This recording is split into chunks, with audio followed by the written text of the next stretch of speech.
wa bima ya afya wa NHIF, na sasa hivi tunaingia kwa SHIF, ili mradi tu Wakenya wote waweze kupata huduma za afya zilizo bora na kwa wakati unaofaa na bila gharama kubwa. Naam. Na kikubwa kwenye hiyo SHIF vile vile ni kuweza kuangazia Wakenya ambao wana kipato cha chini. Naam, bila shaka. Kwa sababu ukiangalia Wakenya ni wengi, sio wengi ambao wanaweza kumudu pesa za kwenda kule nje. Na ukiangalia kwamba waliweza kusema kwamba lengo la kuleta hii SHIF ni kwamba baadhi ya huduma za afya ziko ghali mno, kama kwa mfano wale ambao wanataka kufanyiwa kama chemotherapy, wale ambao wanaugua saratani, inakuwa vigumu kwao kuweza kupata matibabu, inayowalazimu pengine kwenda kutafuta matibabu hayo ng'ambo. Kwa hivyo badala ya kwenda kutafuta matibabu hayo ng'ambo, serikali pia imesema kwamba itaweza kuleta hivyo vifaa hapa, ili ile bima ambayo uko nayo ya afya iweze kugharamikia yale matibabu yako, hata kama iwe ugonjwa gani, ili iwe rahisi kwa Mkenya kuweza kupata matibabu yake hapa nchini bila yeye kumlazimu kwenda nje ya nchi. Mtazamaji, kama ulivyosikia, basi tutaendelea tu kuzungumzia haya masala, na vile vile kwa sasa tunakuwatafuta au viongozi wa vikosi mbalimbali ama makundi mbalimbali ili kuweza kujua tu ni lipi ambalo limewaleta hapa, ni lipi ambalo wanatarajia, na vile vile tutasubiri tuweze kuona kilele cha sherehe hizi kitakuwa ni nini, kama itakuwa ni nyongeza mishahara ama itakuwa ni koka la mishahara. Yote mbivu na mbichi tutazijua siku ya leo ama mwishoni mwa hafla hii. Lakini pia Sarafina, niweze kuambia tu kwamba tuweze kuwapatia heko wale wote ambao wameweza kufika hapa, kwa sababu leo ni siku ya mapumziko. Ila wamejitolea wamefika. Asubuhi na mapema saa 12. Sisi tuafika tuadhani tutapata bustani halina watu. Tutapata tu wamejaa pale kwenye foleni. Naam. Tungepata angalau pengine watu wawili ama watatu, lakini inastajabisha kwamba Wakenya wana umoja, Wakenya wanapenda nchi yao. Uzalendo upo, bila shaka umetumia neno sahihi kabisa, uzalendo. Bila shaka ni uzalendo ambao umewafanya waweze kutoka majumbani mwao, kwa sababu licha ya hali ya anga ilivyo sasa hivi, lakini Wakenya hawajaona hiyo kama kikingamizi kwao ama pingamizi kwao ya kuwafinya ama kwa limit ama kuwakataza wao kuweza kuja kuhudhuria hafla ya siku ya leo. Bila shaka mtazamaji, basi kwa sasa tunakurejesha pale studioni, angalau tuweze kupata watu wawili ama watatu tuweze kuwahoji, ndio tuweze kupata maoni hata zaidi. Mie ni Sarafina Robi, nipo hapa kwenye bustani ya Uhuru Gardens na mwenzangu Kasichana Mashe ndo jina langu. Bila shaka.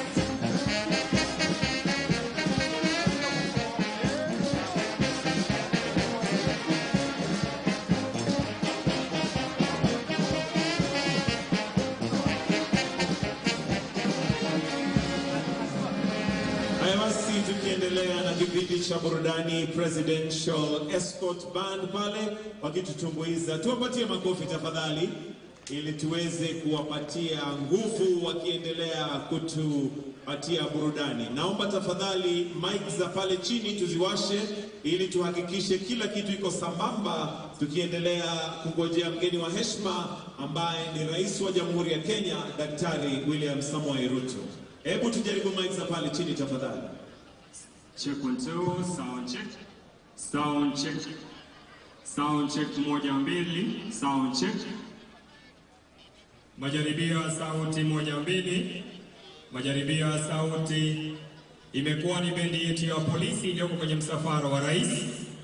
Wimbo wao wa kwanza ukiwa Sina Makosa, wimbo wa pili Afro, na wimbo wa tatu Safari ya Samburu. Ikiwa ni kuangalia hali ya mitambo, tukiomba wale bado wako kule mbali tuingie ndani tuweze kuketi.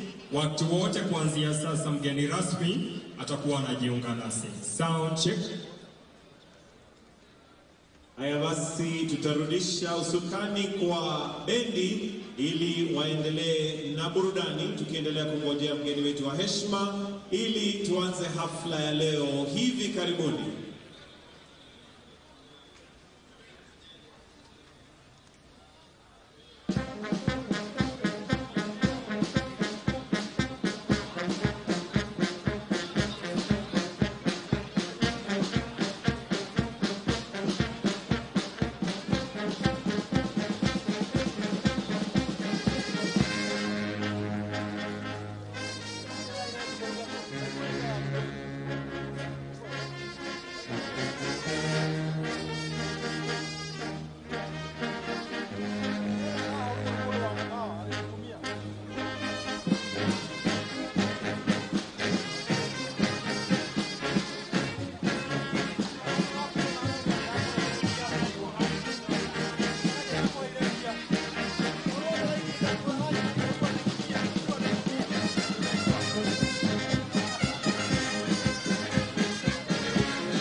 Wananchi, naomba sote tusimame tukimkaribisha Rais wa Jamhuri ya Kenya Daktari William Samoei Ruto. Bado hajafika, huyu ni gavana wa Nairobi.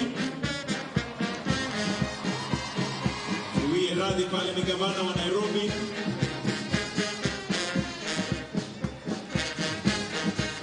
Mheshimiwa Johnson Sakaja.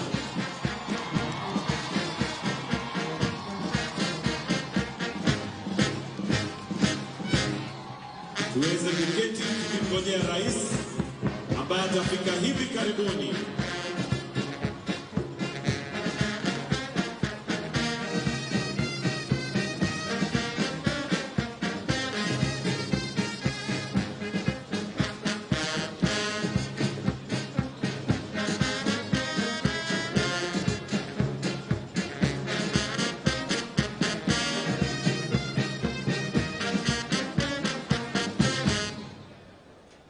Wapi makofi ya Presidential Escort Band wakiendelea kututumbuiza kwa wakati wa burudani, tukiendelea kungojea mgeni wetu wa heshima ambaye atafika hivi karibuni, Rais wa Jamhuri ya Kenya, kwa siku ya leo ambaye tunasherehekea siku ya wafanyikazi. Basi tuendelee.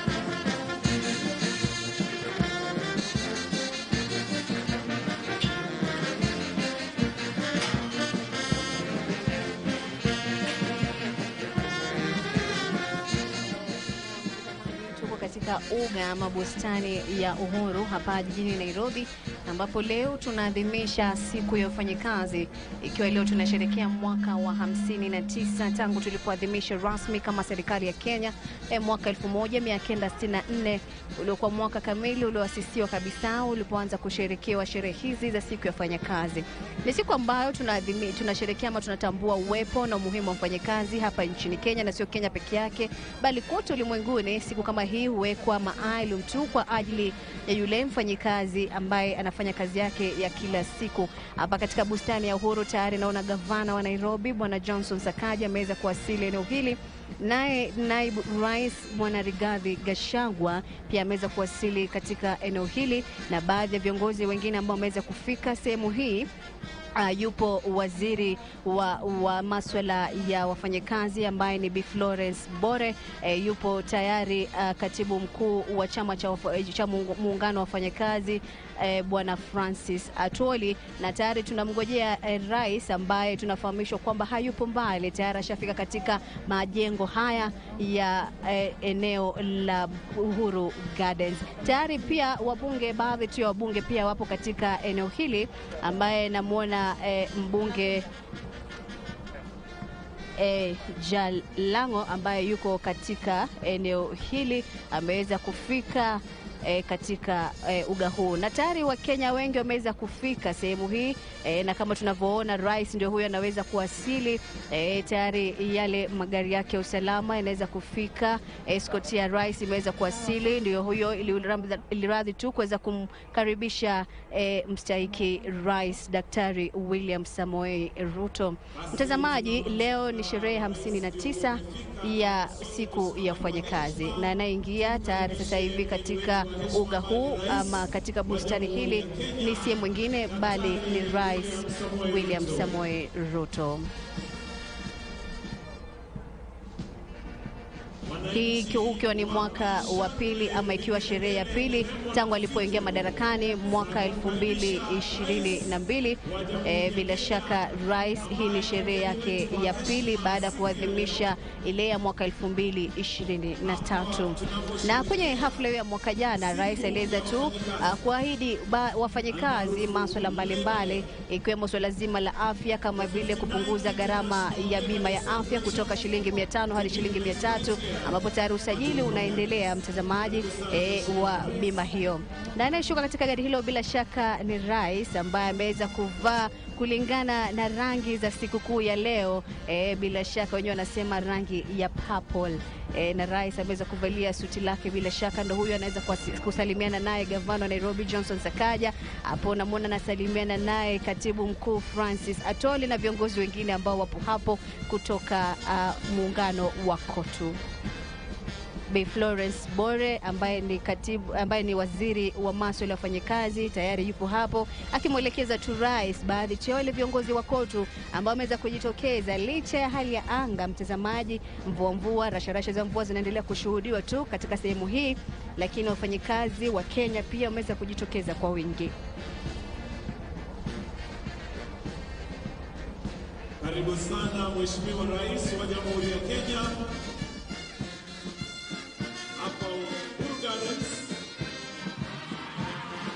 Tunajiandaa kusherehekea siku ya mfanyakazi almaarufu. Wakitarajia ni kipi ambacho kitaweza kuzungumzwa kwenye siku kuu hii ya leo, siku ya wafanyakazi, ambapo tunasherehekea mwaka 59 tangu tulipoanza kusherehekea siku ya wafanyakazi hapa nchini Kenya. Na baadhi tu ya mambo ambayo rais aliweza kuyazungumzia tangu alipoingia madarakani ni swala zima la kilimo, ambapo alisema kwamba atahakikisha kwamba kilimo kinaimarishwa. Akasema kwamba ameweza kutenga shilingi bilioni 3 ili kuweza kutengeneza kujenga masoko katika maeneo mbalimbali, katika maeneo bunge mbalimbali, na tayari tumeweza kuona ujenzi huo ukiendelea katika kaunti mbalimbali. Ujenzi wa masoko umezidi kuongezeka katika makaunti mbalimbali. Swala la kilimo, rais alisema atalishughulikia hilo na kuisha kwamba anaweza kuwatoa wale ambao wanaingia katikati ya wakulima, na wale wanunuzi wa bidhaa za kilimo.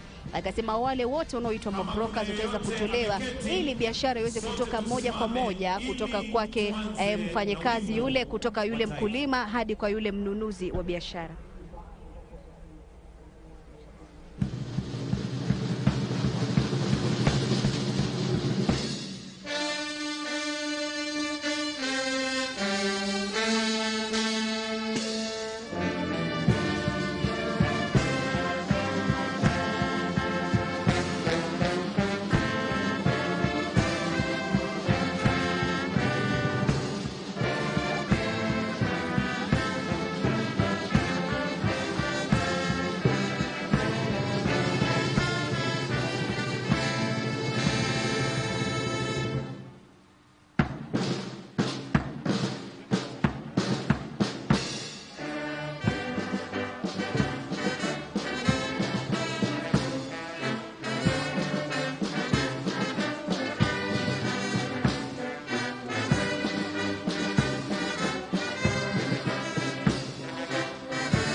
Kwa heshima Mheshimiwa Rais, naomba tubaki tumesimama ili tuanze kwa maombi tukiongozwa na Sheikh Hassan akifuatiliwa na Archbishop Arthur Kitonga, founder Redeemed Gospel Church.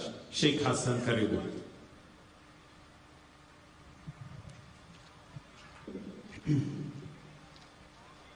أعوذ بالله من الشيطان الرجيم. بسم الله الرحمن الرحيم. الحمد لله رب العالمين الرحمن الرحيم مالك يوم الدين. إياك نعبد وإياك نستعين اهدنا الصراط المستقيم صراط الذين أنعمت عليهم غير المغضوب عليهم ولا الضالين آمين. Tunakuomba ewe Mola Mwenyezi Mungu uibariki nchi hii yetu ya Kenya na wabariki viongozi wetu, kiongozi na rais na makamu wake, na wabariki wafanyikazi wetu wote kwa jumla.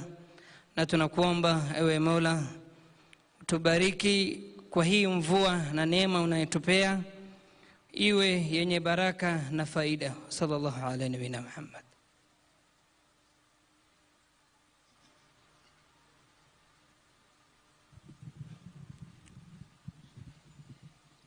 Basi sote tuinamishe vichwa vyetu mbele ya Mwenyezi Mungu na tuendelee na maombi. Baba mtakatifu, katika jina la mwanao Yesu Kristo mwokozi wetu, twaja mbele zako Baba wakati huu ambaye ni wakati wa Labor Day ambaye inasherekewa kote duniani. Tunaungana na watu wako wote Bwana dunia nzima ili Bwana pia ukaweze kuwabariki. Neema yako na itoshe katika nchi ya Kenya. Tunakushukuru kwa uongozi mwema, tukiombea Bwana rais wetu His Excellency William Ruto na naibu wake His Excellency Rigathi Gachagua.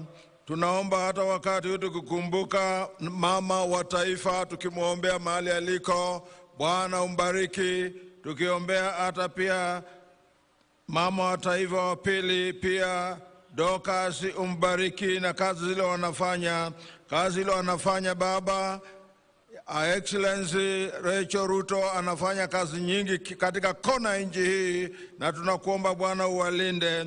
Hekima ambayo umepatia rais wetu Ruto aendelee vivyo hivyo, tukitangaza wakati wa Labor Day amani katika Kenya, tukiombea Bwana wafanyikazi wote wa serikali na mashirika mbalimbali. Tunatangaza amani kila mahali pote na watu kuelewana, kwa maana neno lako inasema amani tuwe naye na utabariki nchi ya Kenya katika njia isiyo ya kawaida mpaka watu wote washangae. Bwana bariki wote mashika yote mbalimbali na viongozi wote.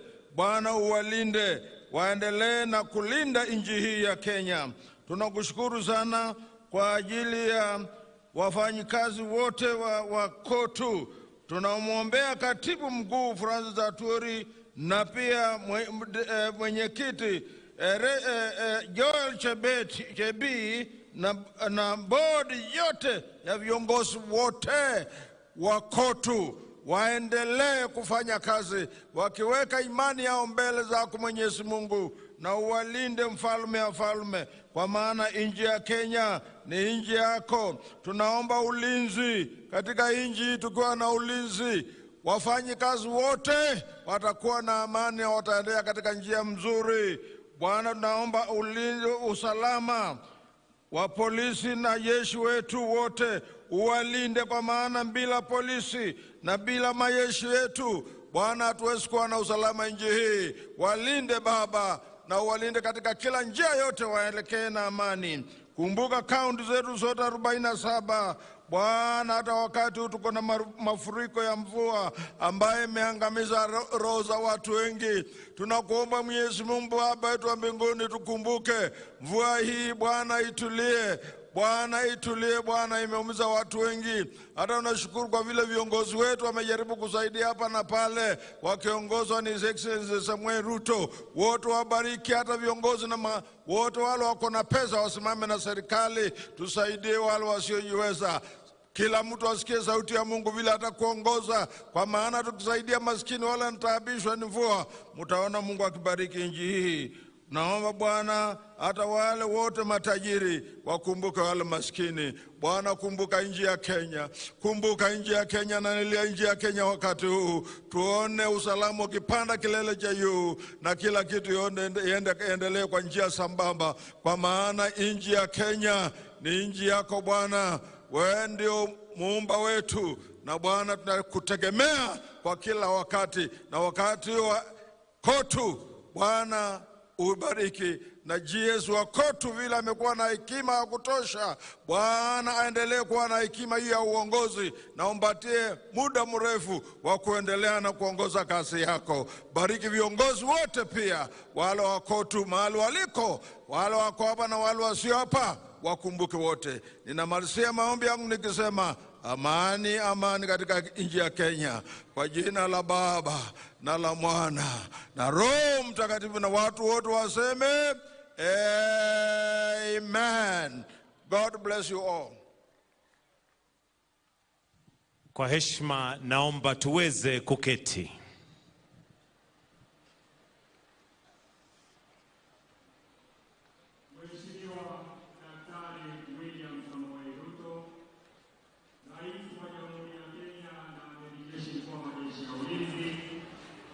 Mheshimiwa Naibu wa Rais Rigathi Gachagua, Waziri wa Neema, mawaziri, makatibu, Gavana wa eneo gatuzi la mji wa Nairobi Mheshimiwa Johnson Sakaja, Katibu Mkuu wa Muungano wa Wafanyakazi ndugu Francis Atwoli, Mwenyekiti Bodi ya Kitaifa, viongozi wa vyama vya wafanyakazi na sekta mbalimbali, wafanyakazi wote kwa ujumla, nikisha tambua itifaki na kuziheshimu, Mheshimiwa Rais, nikubalie niwaalike wafawidhi wenza kutoka Muungano wa Wafanyakazi kwa ruhusa yako waweze kutuletea gwaride la wafanyakazi na msafara wa magari. Karibu Mheshimiwa Rais.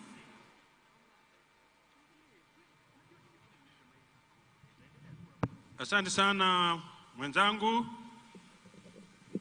Rais wa taifa la Kenya, Your Excellency Samuel Ruto, wenzangu wote ambao wamekuja, Deputy President karibu, na wengine wote ambao wamekuja.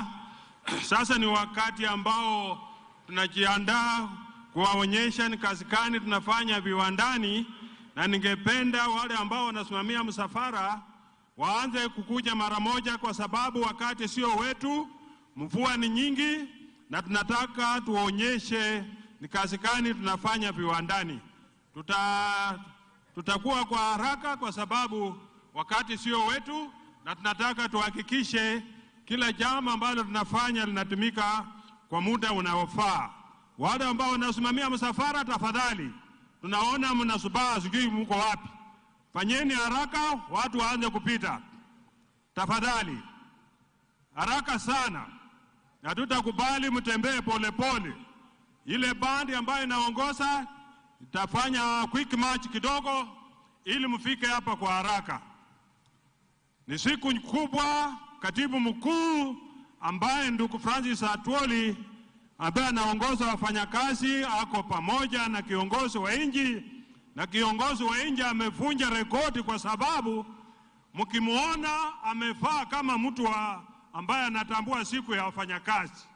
Amevaa papo ambayo ni ishara ya siku kuu na siku ambayo wafanyakazi wanasherekea. Hili ni jambo la maana sana, na rais unazidi kutuchanganya kabisa.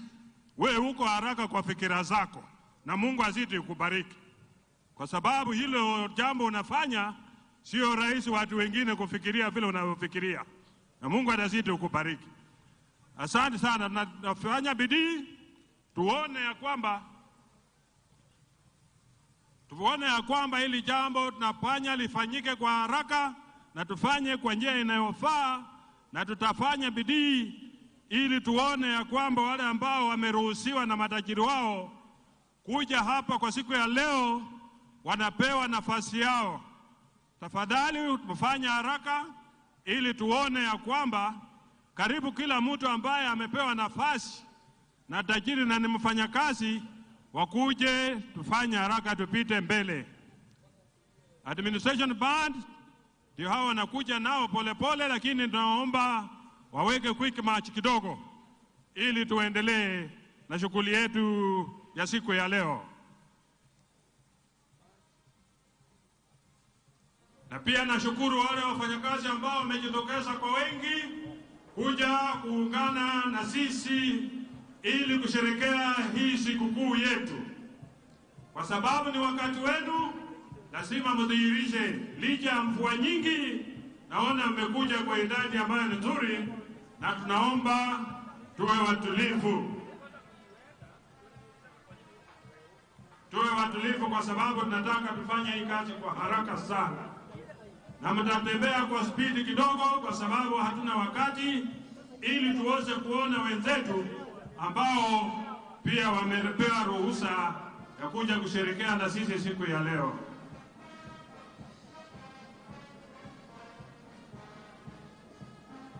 Ndio.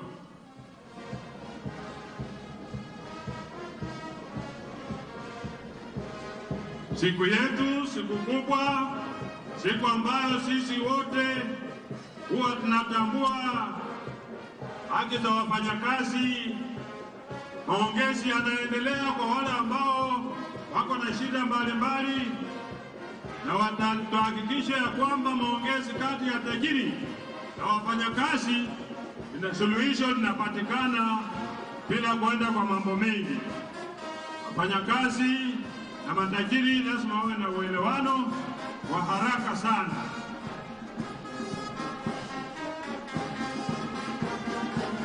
Ni siku ya 59 tangu tuanze kusherehekea Labor Day, na ndio sababu tunaona ya kwamba tusherehekee hii kwa njia ambayo inayofaa na njia ambayo itamfurahisha kila mtu ambaye atakuja kukaa na sisi na kusherehekea siku hii.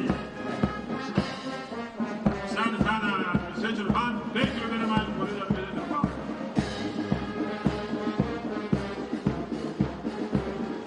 People with disability ambao wamechaguliwa na KOTU na wakazi wengine tunawatambua, hata KOTU inatambua wa people with disability ili waweze kufanyia kazi pamoja.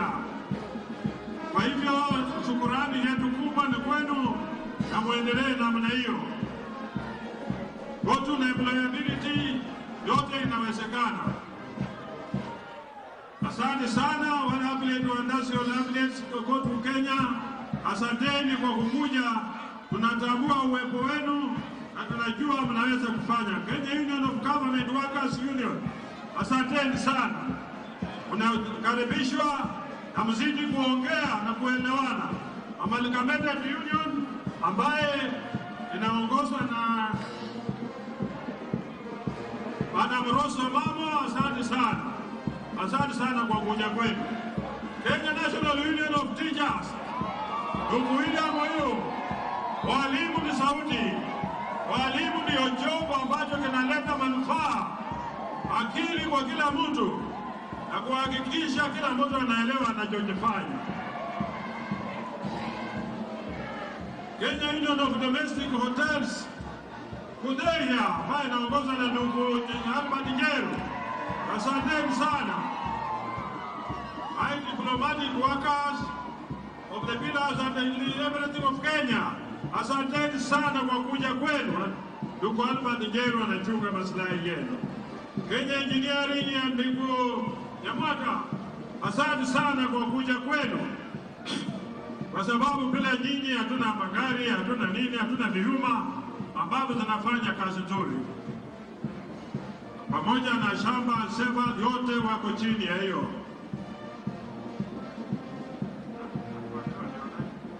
Asanteni sana. NAFDAC Kenya Limited pia mnatengeneza vitu ambavyo vinafaa sana katika nchi hii na mnafanya kazi nzuri. Uwepo wenu tunawatambua. Nairobi City Waters ambaye inaongozwa na ndugu Wawaji, alafu iko ingine inaitwa Kuwaza. Wote tunawaweka pamoja mpaka muongee lugha ambayo anatutetea mfanyakazi. Yote inawezekana kwa bidii yenu. Kenya National of Journalists, ndugu Eric Oduori ambaye niko na yeye hapa. Aende katibu mkuu wa hawa. Bata ambayo inaongeza na ndugu Maina pia iko hapo. Na kama wewe unadharau pata, toa viatu kwa mguu utembee chini leo tuone. Kwa maana hao ndio wanajua ni kitu gani kinaendelea. Tailors Textile and Workers Union inaongozwa na Reverend Joel Kandie Chemi ambaye ni mwenyekiti wa KOTU. Tunakushukuru sana na tunatambua kazi yenu nzuri ambayo mnafanya. Asante sana. Halakimini factories nyingi ambazo zinatengeneza vitu mbalimbali, manguo ambazo zinatoka kwa nje ya nchi zinafukuzwa huko nje.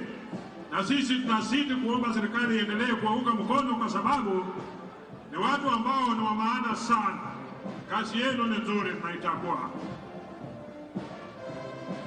Hiyo bado ni watu wa kushona nguo. Asanteni sana na mfanye kazi yenu kwa ustaarabu na bidii ili tuone ni kitu gani kinaendelea. Kenya Union Commercial Food and Allied Workers ya ndugu yangu Shemeki Kabubi ndio hao wanapita ambao wanafanya kazi nzuri sana kwa kuhakikisha kila jambo linafanyika. KK security cards yao wanaingia wanaongoza ndugu Andabwa.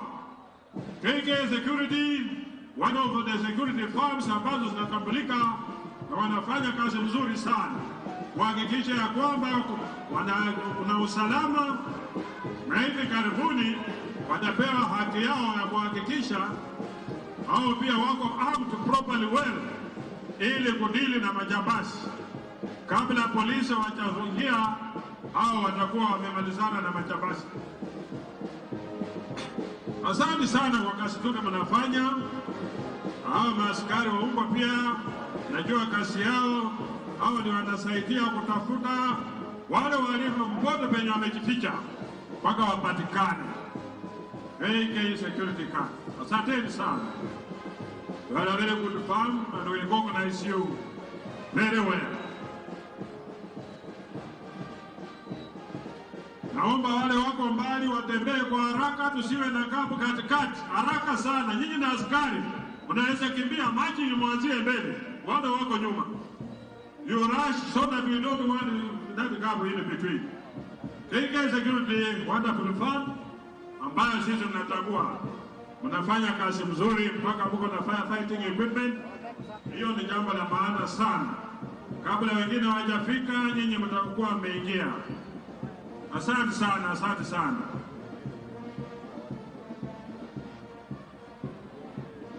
Wale wanaongoza ile msafara tafadhali, hiyo gap hatutaki kuiona.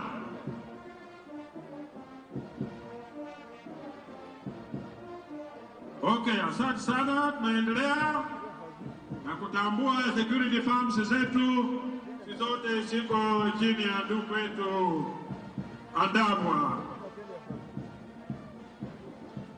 Hawa ni wanachama wa Kenya Private Security na ni members wa KOTU.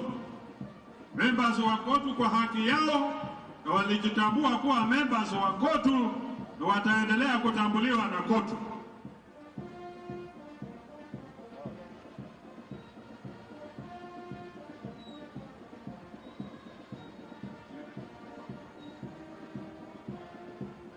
Inaitwa 911.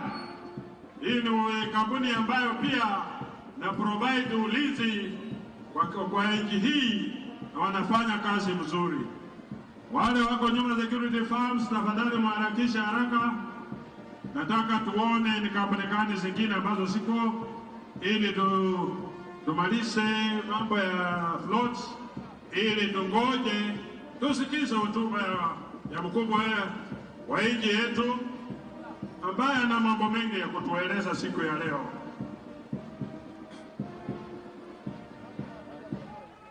Mambo ni mengi, nchi yetu imekumbwa na mkasa mbalimbali, lakini rais amesimama nao, ambalo ni jambo la maana sana.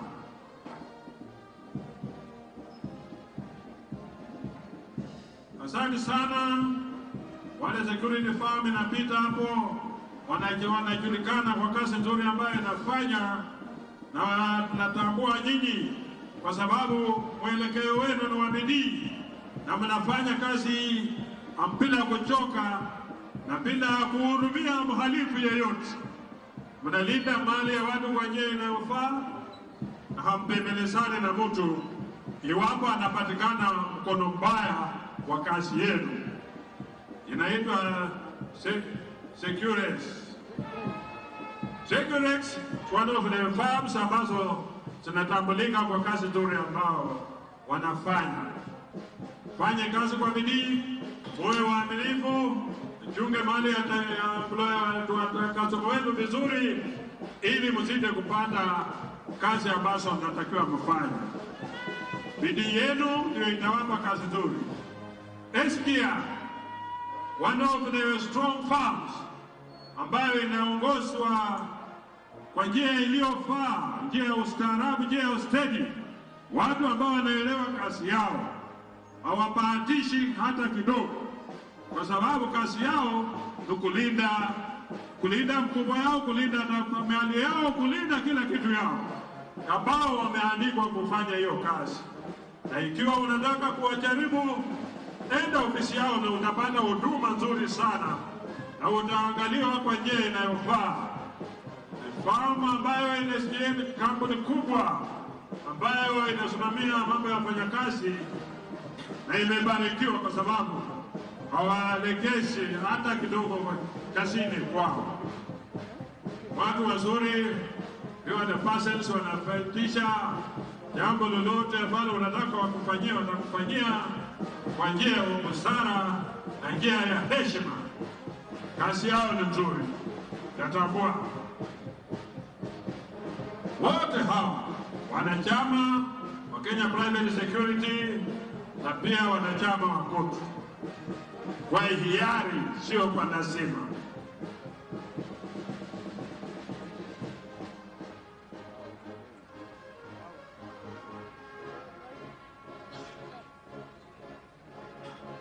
Haya, mwelekishe kidogo kwa sababu time sio yetu.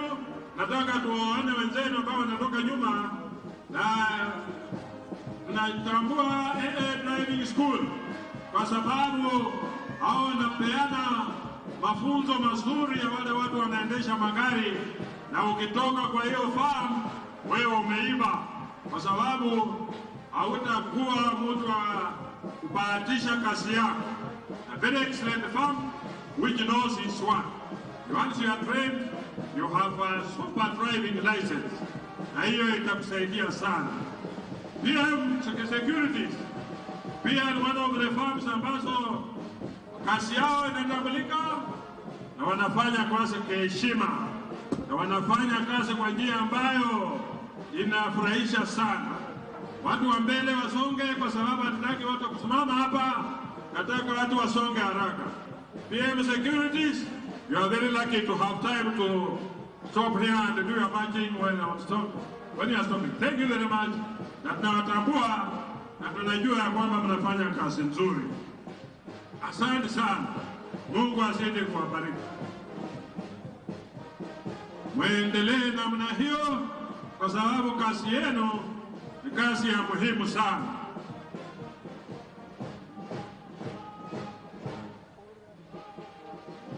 Haya, wengine wanasuta haraka, tutaki kucheleweka wakati. G4S, one of the security firms ambayo inatambulika internationally na pia hapa locally. G4S ni one of the firms ambayo ukiwapatia contract watafanya kazi yao kwa bidii na kwa njia ambayo hata wewe ambao umewapa contract utafurahia, kwa sababu hawana shida yoyote. Wanaripoti kazini kwa watu unaotakikana na wanafanya kazi yao kwa njia ambayo inafurahisha sana. Mazuri sana kupeleka mabarua nini, kazi mingi.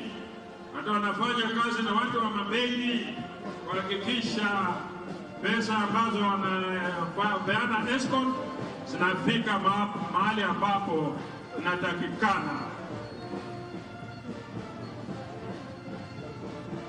Haya, tusonge haraka.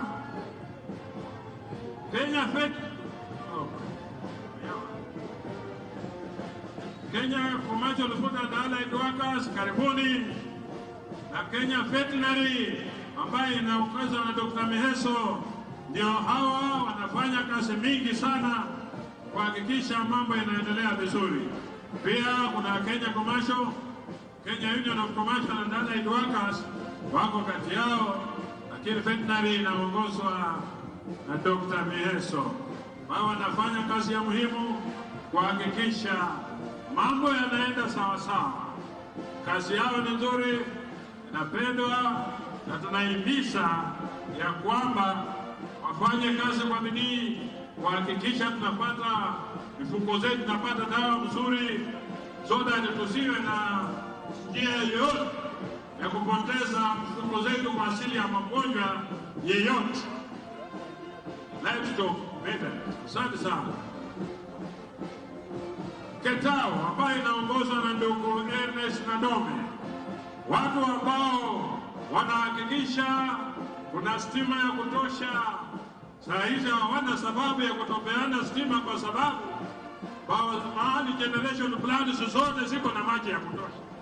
Sasa mambo ya blackouts, this is the end of it.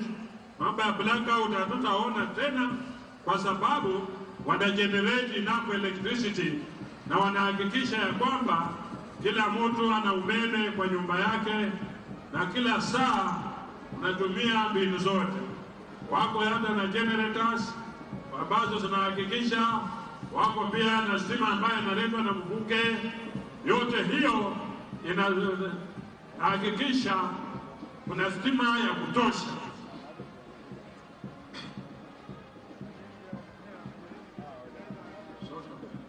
Social Health Authority ndio hao pia wanapita, wanahakikisha ya kwamba kuna usafi na usalama kati ya watu wa Kenya wote, na wanalinda kuhakikisha mambo yanaendelea vizuri. Watu wa Shoe and Leather ndio hao wanakuja na Car Shoe and Industries ya Maina, ya Mr. Maina ambaye ni katibu wake. Kiatu kikubwa sijui hicho kinatosha shetani hapa, kinatosha nani? Asante sana. Na mwingie Kenya National Union of Nurses na ndugu Banyako, hao wanahakikisha ya kwamba kuna matibabu inaendelea kwa kiwango chao.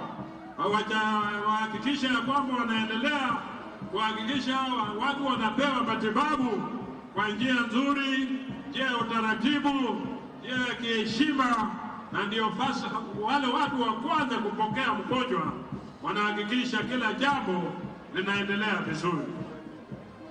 Asanteni sana Kenya National Union of Nurses.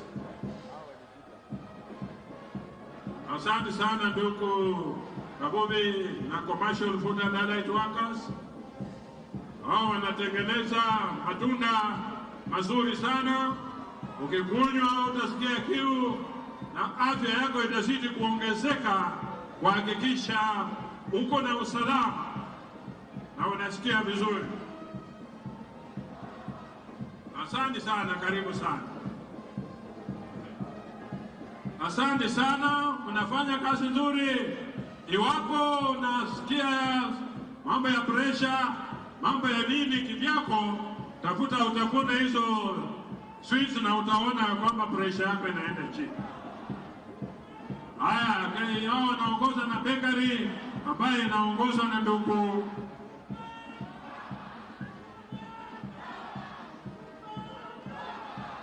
asante sana ndugu ya bakeries.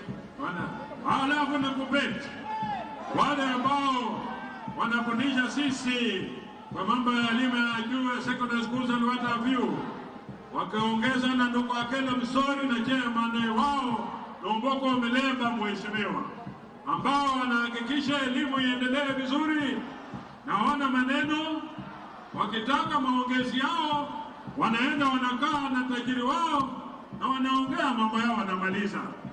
Kwa vyovyote vile walitufahamisha ya kwamba wao ni kuengage employer, talk to them, alafu tuone kumbre pupa ya ndugu dada yetu anaitwa Njeri, ambao pia wanahakikisha wanafanya kazi mzuri waendelea kutengeneza makaratasi na vitu vingine.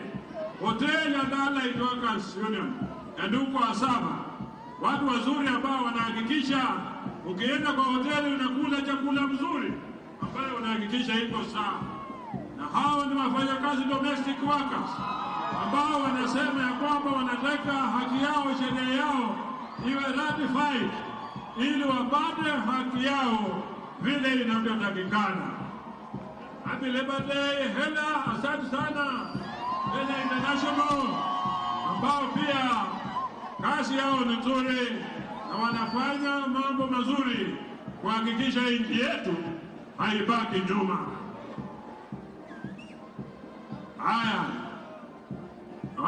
watu wa manguo, tunasonga mbele. Msisimame tafadhali, wenzetu ni wengi, mtusonge mbele ili tuhakikishe kila mtu ambaye amerajiliwa, amepewa nafasi na tajiri wake anapita hapa mbele. Asanteni sana, mnafanya kazi nzuri ya kutengeneza manguo, na sisi kuambia ya kwamba muhakikishe kazi nzuri inafanya. Kiwi, watu wa rangi ambao wanatengeneza rangi, na kila mtu anajua umuhimu wa kiwi. Kama wewe hujajua umuhimu wa kiwi, utakuwa labda na mtu umesaliwa jana, lakini kesho utajua umuhimu wake. Railway Workers Union ambayo inaongeza na Nduku Chumo, ndio hao wanapita hapo mbele na wanahakikisha, wanaomba serikali inaendelea kufanya bidii kujenga, kuhakikisha SGR inaenda kila mahali. EPZ hao wanatengeneza manguo, MRF hao wanatengeneza mabati na vyuma, mambo ya kufanya roofing ni kazi yao. Kenya hiyo ni recovery guru ambao wanafanya kazi nzuri kuhakikisha mambo yao pia inaendelea vizuri. Watu wa nguo pia ndio hao wanahakikisha Royal Garments wanatengeneza mambo mzuri na ongoza na Reverend Joel Kangechevi ambaye ni chairman general wa koti. Nashukuru sana kwa kazi nzuri ambayo mnafanya. National Industrial Training NITA, hao ndio wanahakikisha watu wanafunzwa vizuri na kazi yao inaendelea kwa njia ambayo inayofaa, kuhakikisha watu wanapata mafunzo wakienda kwa viwanda, watu ambao wameiva na wanafanya kazi ya muhimu sana. Alafu wanafuatwa pia wanafunza mambo ya mingi, ushonaji na kila jambo ambalo wanaweza kutaka kujifunza kutoka kwao. Watu wa maana sana. Kenya Power and Lighting ndio hiyo tena, ndugu Ernest na Dume, na hao pia wanatufahamisha ya kwamba blackouts is a story of the past. So nataka muhakikishe ya kwamba kuna stima ya kutosha kwa manyumba za watu wetu. Tuharakishe kwa sababu karibu nafika mwisho ya nilitu, haraka kidogo ili tuendelee tuone ni jambo gani tunafanya viwandani. Viwanda zetu Kenya Power siku hizi mambo ya kupanda miti na ngazi ziliisha, wako na mitambo ya kisasa ambao wanafanya kuhakikisha wanarekebisha mambo ambayo yanaendelea kwa njia iliyo nzuri sana. Asante sana Kenya Power kwa kazi nzuri ambao mnafanya. Power generation kila mahali. Tuna nafasi kubwa ya kuhakikisha kuna stima ya kutosha. Hata ikiwezekana tuuze kwa nchi zingine, kwa sababu tuna huo uwezo wa kuzalisha stima ya kutosha na kuuza.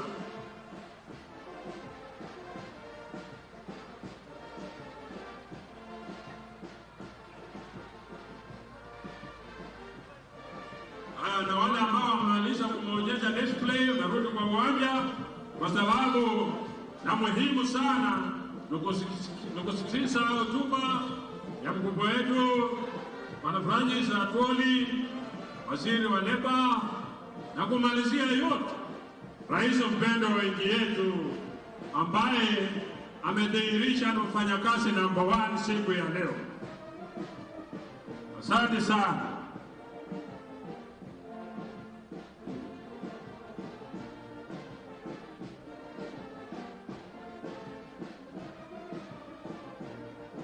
Asante sana Recycle, hawa wanahakikisha ya kwamba hakuna chochote ambacho kinaenda unasemekana hakinafaa kazi. Wanatengeneza vitu kutoka kwa yale ambayo wanafikiria haina maana, lakini wanaproduce vitu vizuri, toilet papers, na bila kila siku wanahakikisha hakuna makaratasi yoyote ambayo inaweza kutupwa, bali ina mahali ambapo inaweza kutumika kwa nchi yetu hii.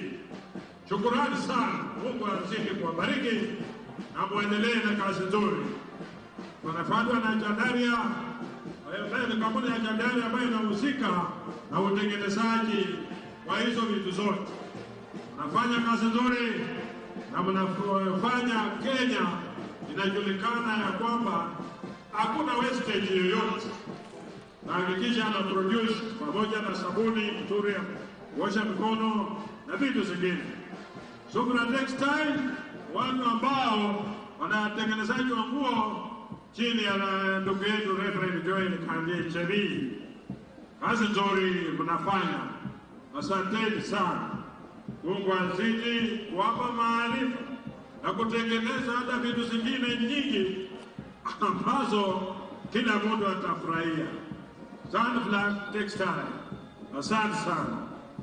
Karibuni sana, na mnyinyi ni watu wa nguvu na tunawapenda.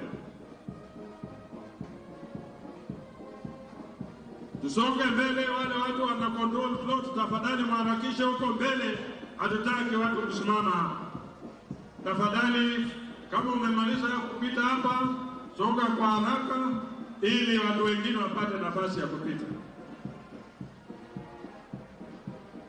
Asante sana.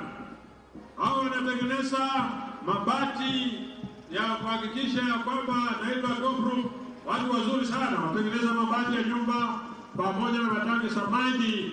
Wanahakikisha matangi zao hata upepo ikiangusha chini haipasuki. Waliniambia hivyo, sijui kama ni ukweli.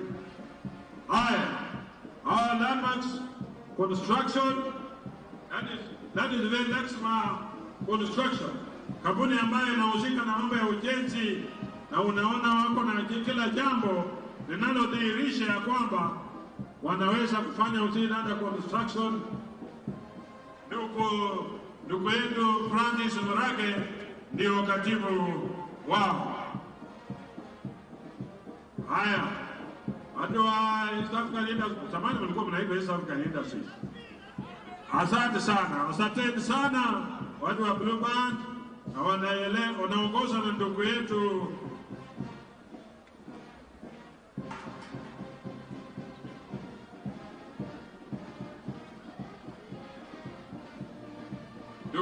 huko ndio anasimamia mambo ya kutengeneza vyakula kama hizo, na ni kazi nzuri sana anafanya. Asante sana. Napopita tunawatambua kwa kazi nzuri ambayo mnafanya, na muendelee kufanya kazi yenu kwa bidii ili mzalishe. For Kenya to be industrialized country, we gave ourselves a deadline in 2030. 2030 is just about very few years from now, na hakikisha ya kwamba we are industrialized.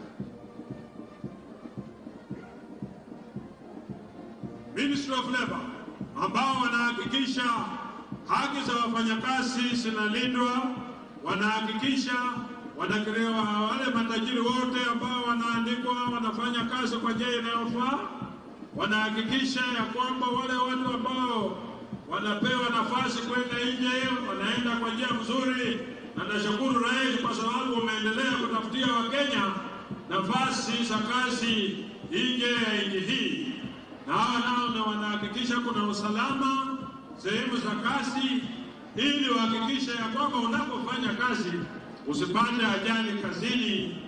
Hao sasa wanafuata Nairobi University ambao wanahakikisha ya kwamba watoto wetu staff pamoja na walimu wote wanahakikisha watu wanafunzwa vizuri chini ya ndugu yetu anaitwa Njeru Albert, chini ya Kudea, na mnafanya kazi nzuri pamoja na wenzake ambao wanawakilisha mambo ya wafanyakazi. Mnafanya kazi nzuri. na Mungu atazidi kuwapa baraka, kwa sababu wote mnafanya kazi ya muhimu, na Mungu atazidi kuwapa nguvu na kuhakikisha ya kwamba mnaendelea kwa njia ambayo inafaa. University kazi nzuri ambayo mnafanya, na wale wote ambao wamekuja kwa ajili ya siku ya leo, tunawashukuru sana, na tunajua ya kwamba mtakuzidi kutupa kazi nzuri na kila jambo litafanyika kwa njia inayofaa. Asante sana mtukufu Rais, na kabidhi hiyo nafasi kwa ndugu yangu ili tuendelee na mambo ambayo inafuata. Otherwise, asanteni sana kwa uvumilivu wenu na asante kwa yote. Thank you very much and may God bless you. Tupongeze msafara wetu unapomalizika.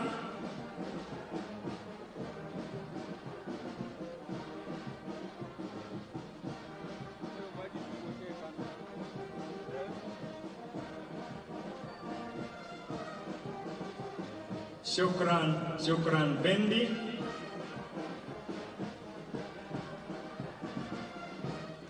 Asante. Ningependa kumshukuru Mheshimiwa Rais, mgeni wetu rasmi, kwa kutukubalia tuwe na gwaride la wafanyakazi na msafara wa magari. Mheshimiwa Rais, nikubalie sasa nimwalike mwenyekiti wetu, mwenyekiti wa muungano wa wafanyakazi, ndugu mchungaji Joel Kandie, ili aweze kufanya makaribisho kwenye kiti kikuu. Karibu.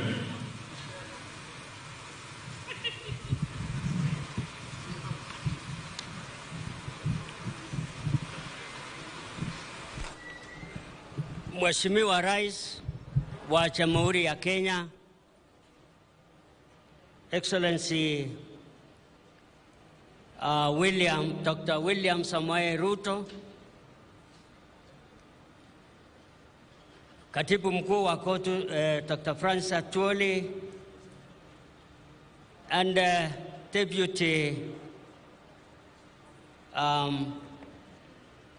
Deputy Excellency Dr. Rigathi Gachagua, and all invited guests. Kabla sijasema kukaribisha, ningeomba tumbe heshima mwenyekiti mkuu aliyetangulia mimi. Tulikuwa naye mwaka jana na Mungu akamchukua baada ya Labor Day ambao tulikuwa hapa. Ningewasihi kwa unyenyekevu tupeane 1 minute kwa kumheshimu kwa siku ya wafanyakazi siku ya leo. Ningeomba tusimame sote kwa heshima ya mwenyekiti mkuu ndugu Rachab Mondi.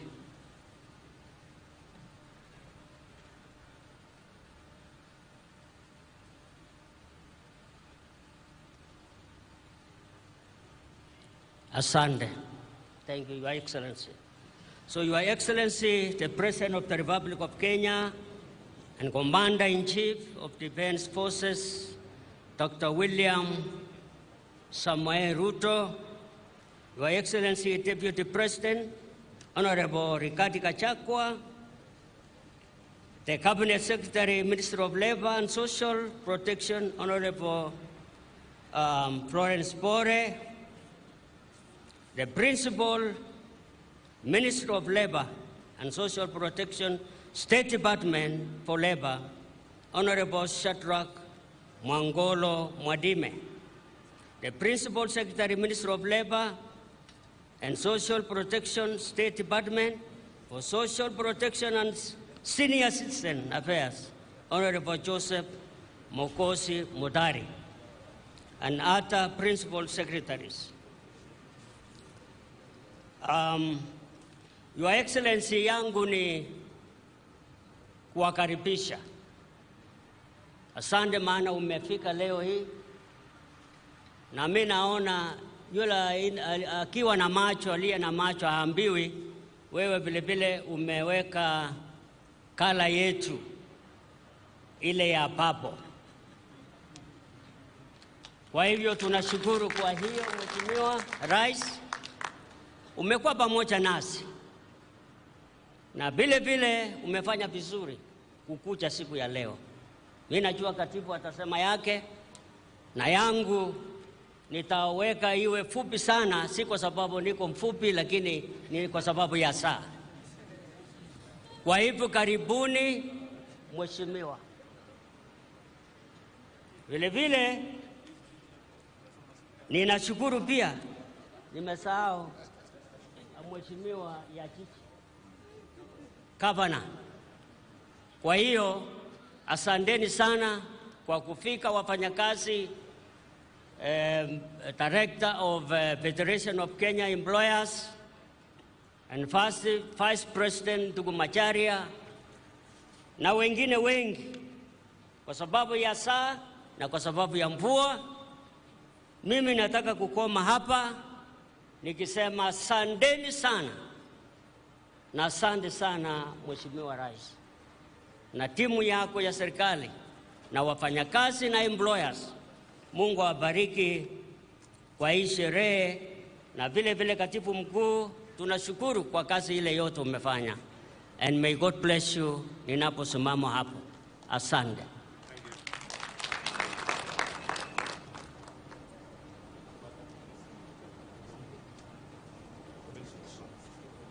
Oh, sorry. Kwa hiyo msishangae sana. Nitaita Deputy Secretary General ndugu Benson Okwaro, please come and take over.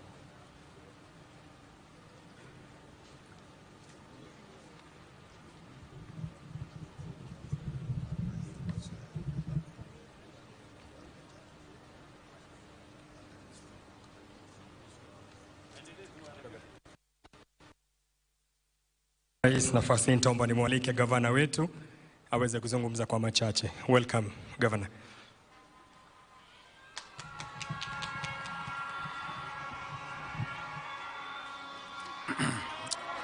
Asante sana, Your Excellency, our President. Asanteni vijana. Your Excellency, the President, mfanyikazi number 1 wa taifa letu la Kenya. Your Excellency, the Deputy President, the COTU leadership. Haya, tutulie tafadhali, imetosha.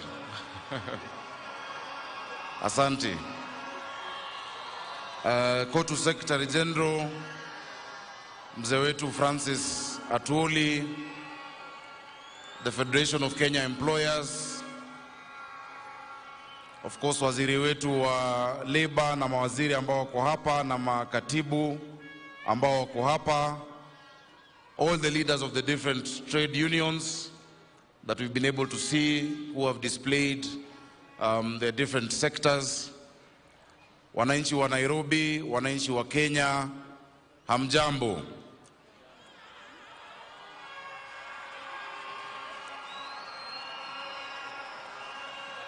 Asante, tusalimane kwa hewa vijana na wananchi wetu. Akina mama tunawaona, wafanyikazi tunawaona. Asanteni kwa kuja despite mvua ambayo imekuwa leo hii. Because Labor Day is an important day. Your Excellency, we've always said that the history of this country can never be written without a whole chapter dedicated to the labor movement of the Republic of Kenya and to the different efforts over the years that they made towards our liberation and towards the democratization of our country. From the days of Tom Mboya and those who followed, including our late former chairman and our Secretary General. Sisi wafanyikazi, leo hii ni siku yenu kuambia tunawapenda, tunawaheshimu, tunawadhamini. Na ukiona leo vile rais wetu amedunga, or rather pole rais kwa Kisheng kuvaa ni kudunga. Vile umedunga leo hiyo purple ni kuashiria ya kwamba you stand in solidarity with the workers. Your Excellency, this year's Labor Day comes at a time when we are grappling with a lot of challenges in our country. It comes at a time when we've lost a number of our people, and we want to really commit their families across the country that God may give them strength and fortitude, awape subra, wakati huu ambapo wamepoteza wengi ambao wamebebwa na mafuriko, sio tu Nairobi, sio tu Mai Mahiu na maeneo mengi. Na tumefurahi kukuona wewe pamoja na makamu wako na viongozi wa serikali wakienda kuwa na wananchi hao. Just being there with them, that solidarity means a lot to the people of Kenya. Your Excellency, hapa Nairobi tumekuwa na changamoto sana sana kwa sababu mito yetu, the 8 rivers and the 3 main ones, Ngong River, Madari River na Nairobi River, have burst their banks. Jana usiku nzima tumekuwa na watu wetu wamelala kwa roofs pale viwandani na Kayaba. Nimekuwa kwa Ruben juzi, Katina Kawangware, nimekuwa Madhare, nimekuwa Ruaraka, nimekuwa Utalii, nimekuwa Mabatini, nikaenda Mwiki ambapo kwa bridge watu walibebwa na maji. Tumeenda Infinity, jana tumekuwa tena Madhare North tukipeana chakula tukiwa na watu wetu hadi Siliki ya Mbiu. Leo hii, Your Excellency, I'd like to report to you because hao ambao wameathirika wengi ni wafanyikazi. Thank you for the multi-agency approach that we've taken, working together under the leadership of the Head of Public Service ambaye ako hapa. Tuko na daraja kama 17 ambazo zilikuwa zimebebwa na maji, na leo hii I can confirm to Your Excellency that we are starting the reconstruction of all of those bridges to make sure our children can be able to go to school and to cross over. We thank you. Na tulikubaliana juzi, tumekaa na viongozi. Tumekuwa na senator na wabunge wote wa Nairobi pamoja na viongozi wa government administration. Tumekubaliana ya kwamba wale walikuwa kwa njia ya maji wasirudi pahali walikuwa. Na tukizungumza na wananchi wamekubali hawatarudi hapo. Let us secure the riparian so that we can be able to save the lives of our people. Hata tukitoka hapa, Excellency, tutarudi kuwa na wananchi wetu. Your Excellency, pahali tuko hapa panaitwa Lang'ata. Tuko na mbunge wa Lang'ata ako hapa, anaitwa Jalas. Nafikiri itakuwa vizuri tu akisalimiana. Njoo Jalas usalimie watu wako. Kisha women rep wetu pia atasalimiana dakika moja. Karibu Jalas.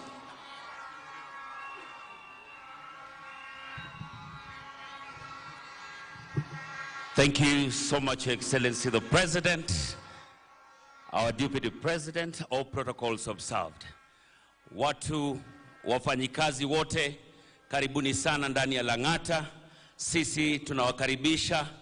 Anytime kuna function hapa, Mheshimiwa Rais umekuwa na sisi na kusimama na wafanyikazi wengi. Hapa kwetu pia kwa watu wameathiriwa kwa sababu ndio tuko na Nairobi Dam, na tunafanya kazi pamoja na governor kuhakikisha kuwa kila mmoja ambaye ameathiriwa anapata makazi, pahali pa kukaa na pia supply ya chakula. Katika huu wakati mgumu, sisi kama viongozi tunachukua nafasi kuhakikishia kuwa tutakuwa na nyinyi na kufanya kazi pamoja. Asante sana Mheshimiwa Rais. Thank you. Asante, tupigie Jalas makofi. Madam Mama County, Esther Passaris, you also look resplendent in purple. Please come and say hi to your people. Your Excellency, the President of the Republic of Kenya, William Samoei Ruto, the Deputy President, Rigathi Gachagua, the CS of Labour, Florence Bore, the President of KOTU, Francis Atwoli, all protocols observed.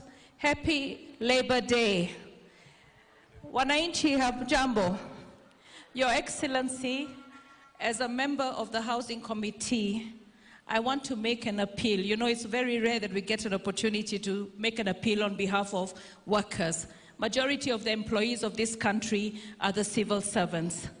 It recently came to my awareness that when we have social houses, the price for civil servants is double, and yet the houses are exactly identical.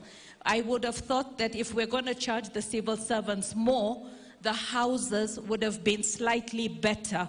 But to come up with 100% price double for the civil servants, I think now that they are taxed for housing, we should have a consideration. I was told that this is something that has to be done by executive order, and I'd really like you to appeal to you to look into the plight of civil servants, because they all want to own houses. We've put 30% for institutions, and it's a bit tough to see them pay double the price of social housing. Thank you. Happy Labor Day. Asante sana. Your Excellency, the disaster that has befallen us in this country, I think the public now appreciate even more the efforts you're making towards affordable housing. Hawa wapangaji wengi hawangetaka kuishi hapo kwa maji, kulipa 2,000, 3,000. We appreciate the need for that affordable housing in Nairobi, and we support you and will work with you together to make sure that is done. Your Excellency, Mheshimiwa Jalasa has mentioned Nairobi Dam. Of course, tumetuma warma pia waangalie, because we might need to evacuate further. We've evacuated today in Kangemi Dam. Just to prevent a crisis like what we've seen in Mai Mahiu, we may need to evacuate. And Your Excellency, we may need to consider again what we do with our schools. Tunafurahi ya kwamba katika zile kambi zote zilikuwa 30, saizi zimebaki 10 ambazo ziko Nairobi. Watu wetu wanapata chakula kila siku kutoka zile jikoni ambazo ulizindua za Dishi na County, wanapata chakula moto, lunch, wanapata dinner, na hatutaki wakae hapo milele. Your Excellency, we want to see that resettlement over there is going on. Allow me just to recognize one category of workers, Your Excellency, who, if they were not working in Nairobi, the effects of these rains would have been worse. Your Excellency, tuko na vijana 3,500 wa Green Army who every day are unclogging our drainages, unclogging our ile uchafu ambayo iko kwa mabarabara. Kama hatungekuwa na Green Army, it would have been much worse. It would have been much worse. In fact, last year wakati wa El Nino ambayo ilikuwa ya kawaida kwa barabara, hakukufurika Nairobi. It's just that this time the sheer quantity has made the rivers swell, and that is why we have the problems along the river areas, and those are along the slum areas. Jameni, watu wa Nairobi tunawaomba tusirudi pahali ambapo tumetoka na pahali ambapo manyumba zetu zimebebwa na maji. We are organizing, we are working with the president and the government to make sure we resettle you. Nikimalizia, Your Excellency, baba yangu anaitwa Francis Atwoli. Juzi nilimuona kwa kanisa. Normally we have a service on the last Sunday of April. Na hiyo service huwa ni inafanywa kule St. Joseph's, a church with a rich history. I explained that history last year. Unfortunately, I couldn't join wafanyikazi kwa sababu tulikuwa Office of the President under the chairmanship of Head of Public Service in a long meeting addressing the crisis or rather the challenges we are in. Lakini Papa Francis Atwoli, niliona ukisema unasikia uchungu. Ulisema unasikia uchungu sana ukiona mtoto wako governor akipigwa ama akitajwa. Ningependa kukuambia Papa, usisikie uchungu, ni kawaida, ni siasa. Na hiyo siasa huendelea, sisi ni viongozi. Ile kazi ambayo tunafanya Nairobi, kuna watu ambao wanataka tupoteze focus. Hatutapoteza focus. We know what needs to be done. We know the progress we are making. So usisikie uchungu. Unajua hata mimi nasikia uchungu nikiona wewe ukipigwa. Na nimeona umeanza kuchokozwa. Lakini usife moyo pia wewe Papa. Wale wametumwa kunichokoza pia ndio wametumwa wale wanakuchokoza. Na itaisha. Hiyo ni siasa ya kawaida, itaisha. Stand strong, stand firm. You're the leader of the trade union movement, not just in Kenya but in Africa. You must be respected. Francis Atwoli apatiwe heshima yake kama kiongozi wa wafanyikazi katika sio tu Kenya lakini katika bara la Afrika, na pia wafanyikazi wetu wasitumiwe vibaya. Papa Tuoli, unajua nimekuwa patron wa private security workers. Niliwapeleka State House, and Your Excellency, the other day we were with them at Uhuru Park. They're asking, asanteni, they're asking, tulieni, wanauliza pia waje kukuona. There are 1.3 million of them in the country. Wale maaskari wetu walikuwa zamani wanaitwa watchmen, siku hizi wanaitwa private security workers, officers. They want to come to State House to see you. We have asked Raymond Omolo, PS, if you integrate the workers in the security sector to our security infrastructure, we will have a safer country. Ni wako zaidi ya nyumba 10, hao ni nyumba zote. In Nairobi we have more than 450,000 of them, guarding several installations. So tumesema mzee Atuoli, don't worry, na usinisikilie uchungu, ni kawaida. Sisi upigwa kila siku, wanasema nyanyako ni mchawi, wanasema sijui ulifanya nini. There will always be something. Even if you do the right thing, people will always speak. But the president told me one day, if you're a politician and a leader, and you want to be popular every day, resign and sell ice cream. Ukiuza ice cream, nata uze bure, ndo watu watakupiga. Lakini kama kiongozi, there will always be an opinion about what you do. So we thank you, wafanyikazi wetu, tuko na nyinyi, tunaomba madaktari wetu jameni, turudi kwa meza, tumalize mazungumzo yetu, ili turudi kutibu watu wetu. Sana sana sasa, ambapo tuko na jangwa hili la mafuriko na la mvua, we need all our doctors. Nashukuru madaktari wa Nairobi walirudi wengi wao, around 80% are back there. Wale ambao wako nje, tafadhali, hakuna jambo ambalo haliwezi tatuliwa, tuweze kurudi. Mungu awabariki, tunawapenda, asanteni sana. Asante sana Governor Nairobi, na viongozi wa Nairobi pia walionena machache. Kwa heshima Mheshimiwa Rais, sasa naomba nimwalike Sister Jacqueline Mugo, Executive Director, Federation of Kenya Employers, anene machache. Karibu.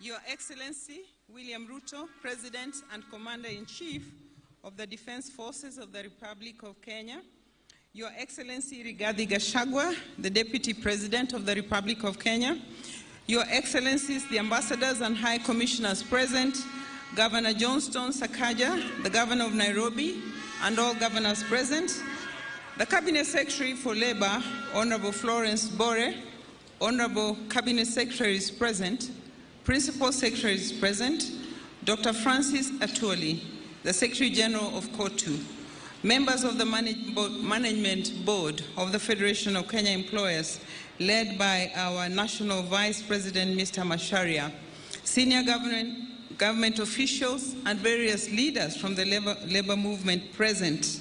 I greet you all this morning on this occasion of National Labor Day.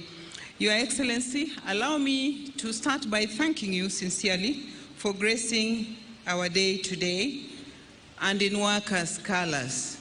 Now that means employers have to find a color which we will wear on the day you will come to commune with us. As we gather to celebrate the invaluable contributions of workers and employers, we also reflect on a crucial theme that resonates deeply with our collective future, the theme chosen by COTU. Kenyan workers stand for advanced information technology training to drive our digital economy.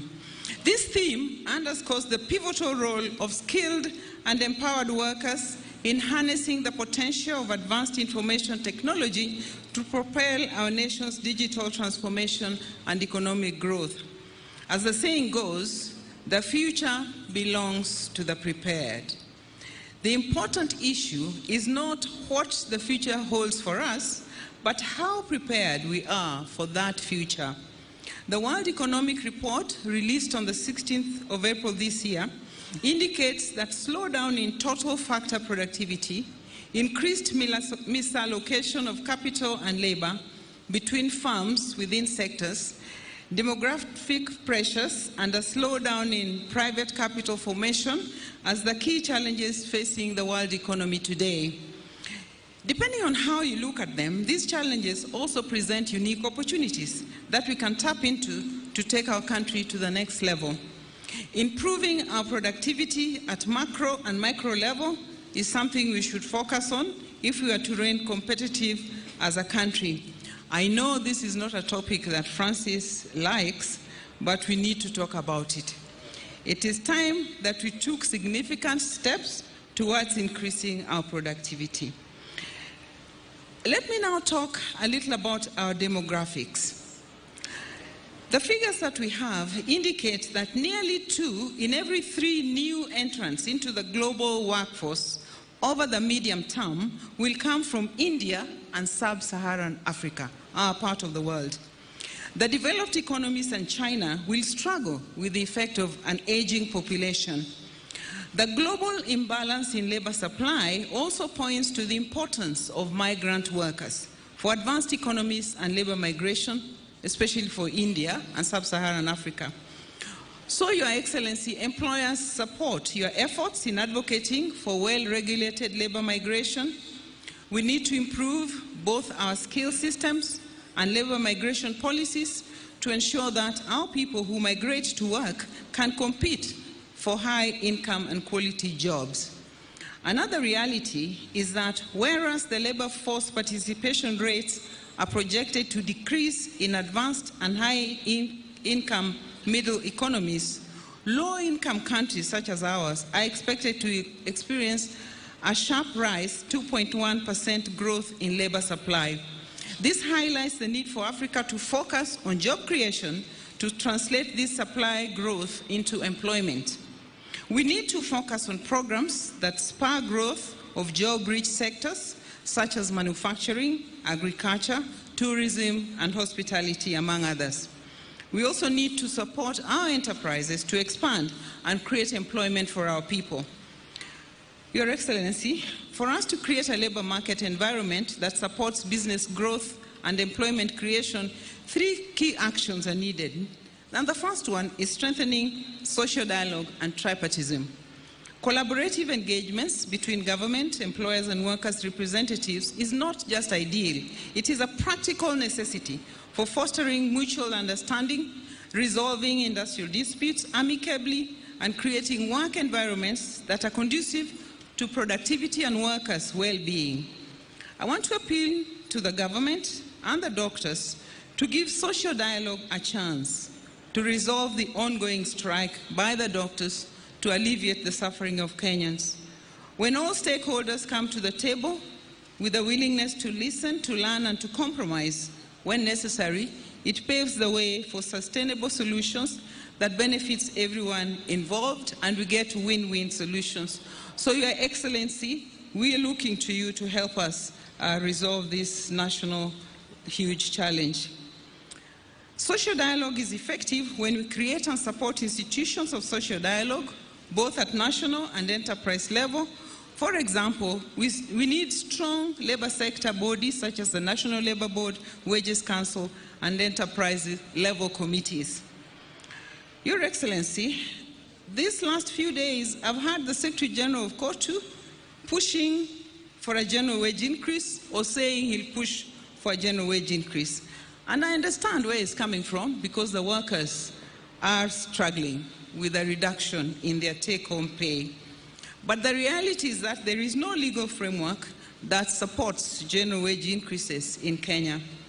This, in fact, would negate freedom of enterprise.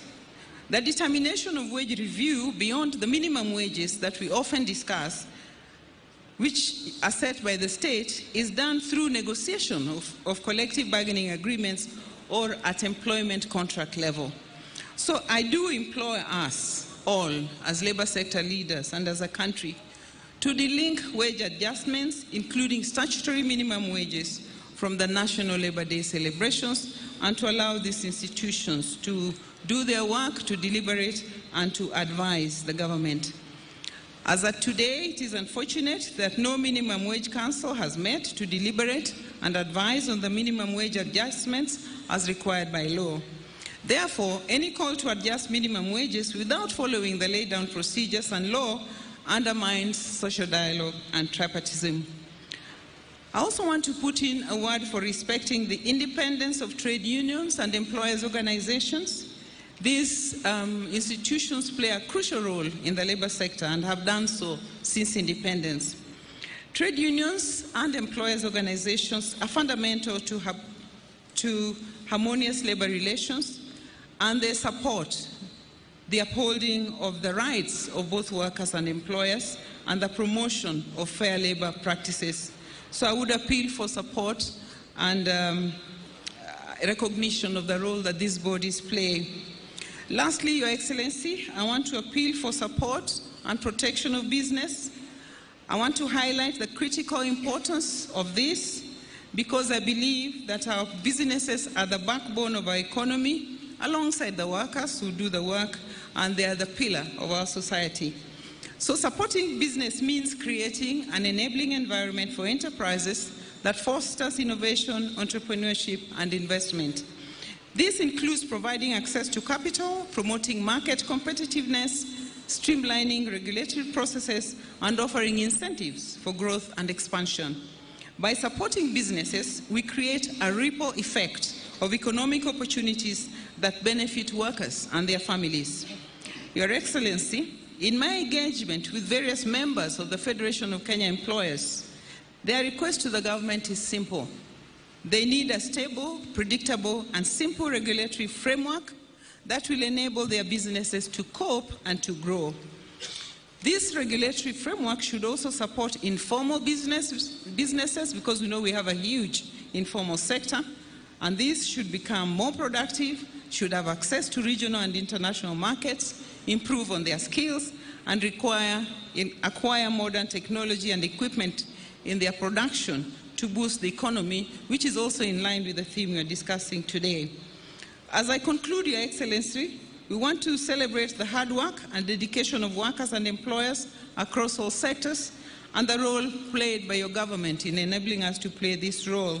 We want to reaffirm our commitment to the development of a harmonious and efficient labor market and to nation building. I believe that together we can build a more inclusive, equitable, and prosperous future for us all. Thank you very much, and happy Labor Day to you all.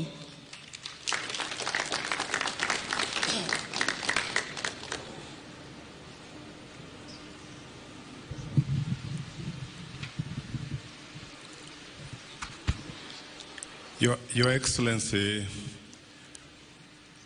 Honorable Dr. William Samoei Ruto, the President of the Republic of Kenya, Your Excellency, Ndugu Rigathi Gachagua, the Deputy President of the Republic of Kenya, CS Labour, Cabinet Secretary present here today, Permanent Secretaries, all other invited guests, ladies and gentlemen, mine is going to be a very simple duty, and that is to invite my Secretary General, Dr. Francis Atwoli, who is my boss, my age mate, to come and address this congregation. Karibu, brother.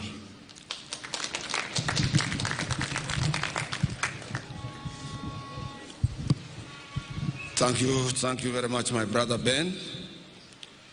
First and foremost, we must start by thanking His Excellency, the President of the Republic of Kenya, who is the Commander-in-Chief of our Defense Forces, Dr. William Samoei Ruto, particularly for having honored this day in solidarity with Kenyan workers by putting on a purple suit. We cannot take this for granted. We recognize that you recognize workers, and also in your position as a worker number one. I know I want to be very brief, but I want also to tell all of you who are here, who have assembled here to listen to us, that mvua haitanyesha. Kwa ajili kule nakotoka, wana uwezo wa kusimamisha mvua tukiwa na sherehe kama ya leo. Na hiyo kazi imeanza kufanywa. Tulituma mmoja wetu anaitwa Mheshimiwa Omboko Miremba kwa ajili grandfathers wake ndio huwa wanasimamisha hii mvua kutoka kule sehemu za nyumbani. Na nataka kumshukuru Mheshimiwa Omboko Miremba, who is also the chairman of KUPPET, for the good work you have done, and it will not rain. I want to recognize our Deputy President, Honorable Rigathi Gachagua, who came here earlier and who has been supportive to workers' cause, and also to recognize Governor Sakaja. Wengi wenu mnajua wakati wa Labor Days, mimi niliwauliza huyo kijana mnipatie Mheshimiwa Sakaja, and you did a good job, mkamfanya senator wa Nairobi. Sakaja grew up with my children. Sakaja has been part of my family, and that is why. And we are not saying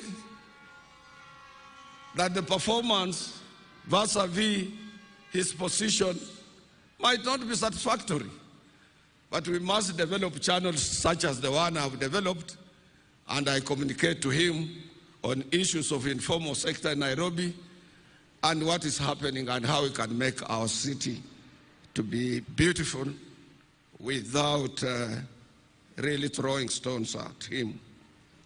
I want to recognize my cabinet secretary, who is also a former labor leader from the Union of KUPPET, Sister Florence Bore, who has been with us, who has worked closely with us, who has opened her offices for all labor leaders in this country. And I want to thank you, Mama.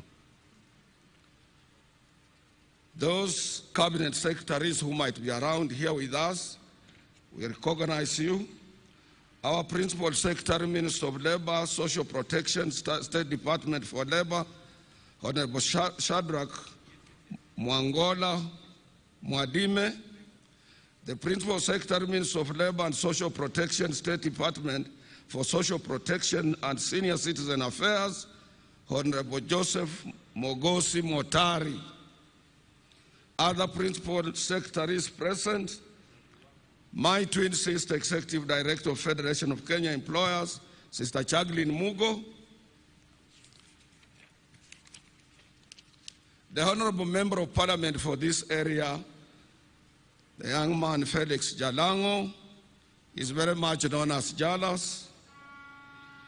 Honorable Pasaris, our women rep in this city, ambassadors and high commissioners, managing trustee of our National Social Security Fund, Brother David Koros, the Chief Executive Officer, National Hospital Insurance Fund, Brother Elijah Washira, and the Acting Director General, National Industrial Training Authority, Sister Teresa Wasike, my colleague of our sister union, Trade Union Congress, Charles Mkhwaya, and other public service unions which are around, including the universities. I was impressed to see your floats, and other dignitaries that are present, brothers and sisters. I want to be very much brief because our guest of honor is a person of several engagements in a day, and we cannot afford to keep him here for a longer time. Na nataka munisikize kidogo, sijui kama anasikia hii, nasema nasitaka asikie. Kabla sijamuomba, nataka kwanza ni recognize yale mazuri ametufanyia, ndio roho yake irudi chini sana, aelewe sisi kama wafanyikazi tuko wapi.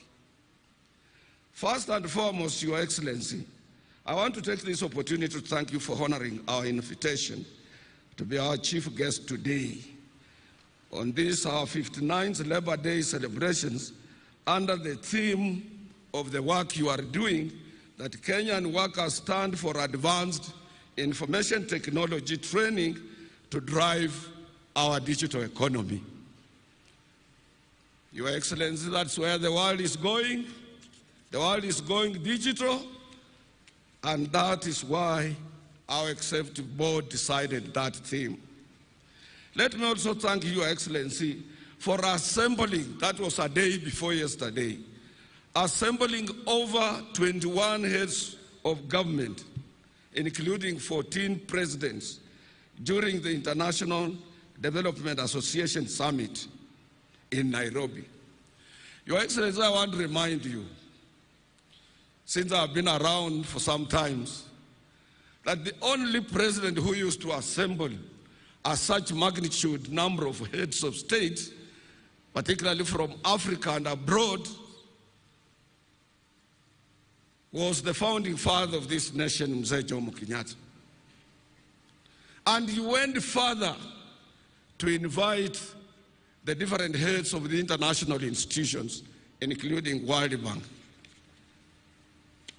As workers, we don't take it for granted. We want to echo your efforts because you are selling this country. You are coming out in a clear way to indicate to the whole world that we are able, we can host, and we can also engage those who are coming here, and also plant a sense of direction into the leadership of this continent. Once again, Your Excellency, I want to echo your continued support to workers, Invite. Since you took over as our head of state, one, you gave all of us a hearing.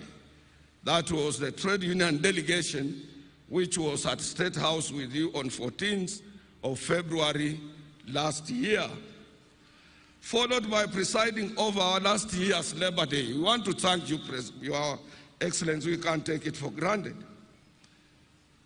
And after that, honoring the invite of the International Labour Organization Director General, Gilbert Humbo, for taking your own time to go to Switzerland, Geneva, to address more than 5,000 tripartite delegates in that conference. That shows how much you respect and you honor working men and women across the globe. And that, to us, was a plus, because since independence, no any head of state of our republic, Kenya, has had an opportunity to address the International Labour Conference. Your Excellency, you also didn't stop there. Last year, on 28th of November, you officiated and you presided over the opening of the International Trade Union Confederation at Safari Park, African region, which attracted all trade unions from all over the world. And in that conference, Your Excellency, you remember I whispered to you that here we have almost 1,000 delegates. And how will we be able, as a single center, trade union center, to manage settling even the bills of our hotels? And I reminded you, I told you in other countries where we have been, government have handicap come in to make sure that they assist the labor movement in this area. Your Excellency, we want to thank you. You didn't hesitate. Within no matter of few days, you send us 10 million Kenya shillings to assist us in offsetting the bill at Safari Park Hotel. We want to thank you for that good work. Your Excellency, the other thing we remind people today, I want my brothers and sisters to listen carefully, because some of our people cannot be able to differentiate a trade union with a SACCO or savings and cooperative societies that we have. Trade union is a pressure group, just like Sister Jacqueline has said, that employers organization, trade union, and government through the Ministry of Labor, these are the cardinal engine, particularly the center of economic growth in any given country. And it does not require hoppers, it does not require people to hawk in. It has enormous industrial relations machinery established for all of us to follow. When I hear some people coming out with some suggestions that are irrelevant, unacceptable, and not in tune with the dance that is on the platform currently. Your Excellency, we must always remember that Africa, Asia, and Latin America, we attained our independence through the struggle of the trade union movement, including this our country. In Kenya, we will always remember and forever celebrate our founding father of this nation, Mzee Jomo Kenyatta, who was part of the local government workers union, now the county government workers union. We must remember our several brothers from the Asian community. One of them was Makan Singh, who championed for registration of the trade union in this country and in East Africa. Followed by Cheke Kibachia, Agre Minya, Thomas Joseph Mboya, Fred Kubai, Vicky Wachira. Vicky Wachira was very militant, a young man in Nairobi. And Ratibu Hussein from Kibera, he was also a young man who fought closely with the labor movement for us to attain independence. We had Pio Pio Gama Pinto, we had Ocholo Gai Makanyengo, we had Martin Shikuku, Clement Lubembe, and Dennis Akuma, among others. These were all labor leaders before independence, including Fred Kubai.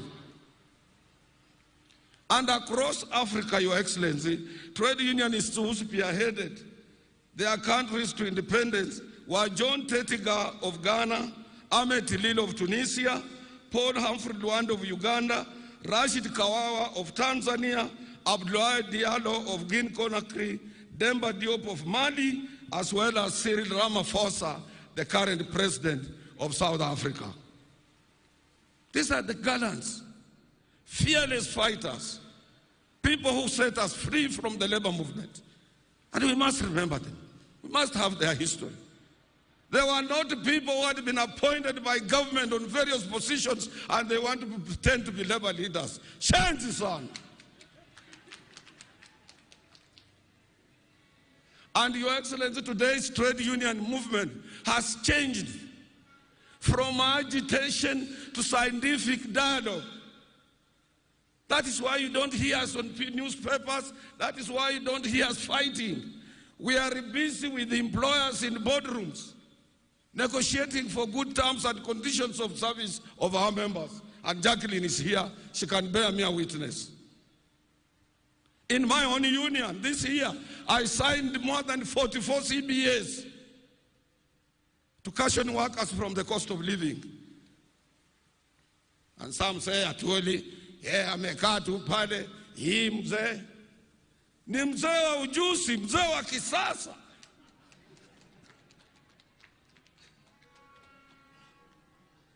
We have moved from issues of advocacy, agitation, and so on to impress upon dialogue between us and employers. And Your Excellency, nowadays, because of digital economy, e-commerce, or platform economy as it is known, we research through our Kotu Education and Economic Research Department to any enterprise before we engage employer. Tunaangalia huyo ametengeneza pesa ngapi. Na ile ya juu ndio tunakuja kumwambia bwana, wewe kampuni yako imetengeneza pesa hii, hii umenunua gari, hii umefanya hii umefanya hii pesa fulani, zingine umepeleka Dubai, zingine umepeleka Ulaya, na hizi zimebaki ndio sisi tunataka tugawanyane na wafanyikazi. We don't come to your office to excuse employers, and Jacqueline is here, blindly. We also look at the cost of living, consumer price indices, inflation rate in comparison with the national economic performance. And when we demand, you cannot escape, you cannot run away, because we will go to the industrial court with those facts and we'll get what we want, or the employment and labor relations court. Sasa sisi sio wajinga. Tukikuja kwako tunajua una pesa. Kama hauna tunajua hauna.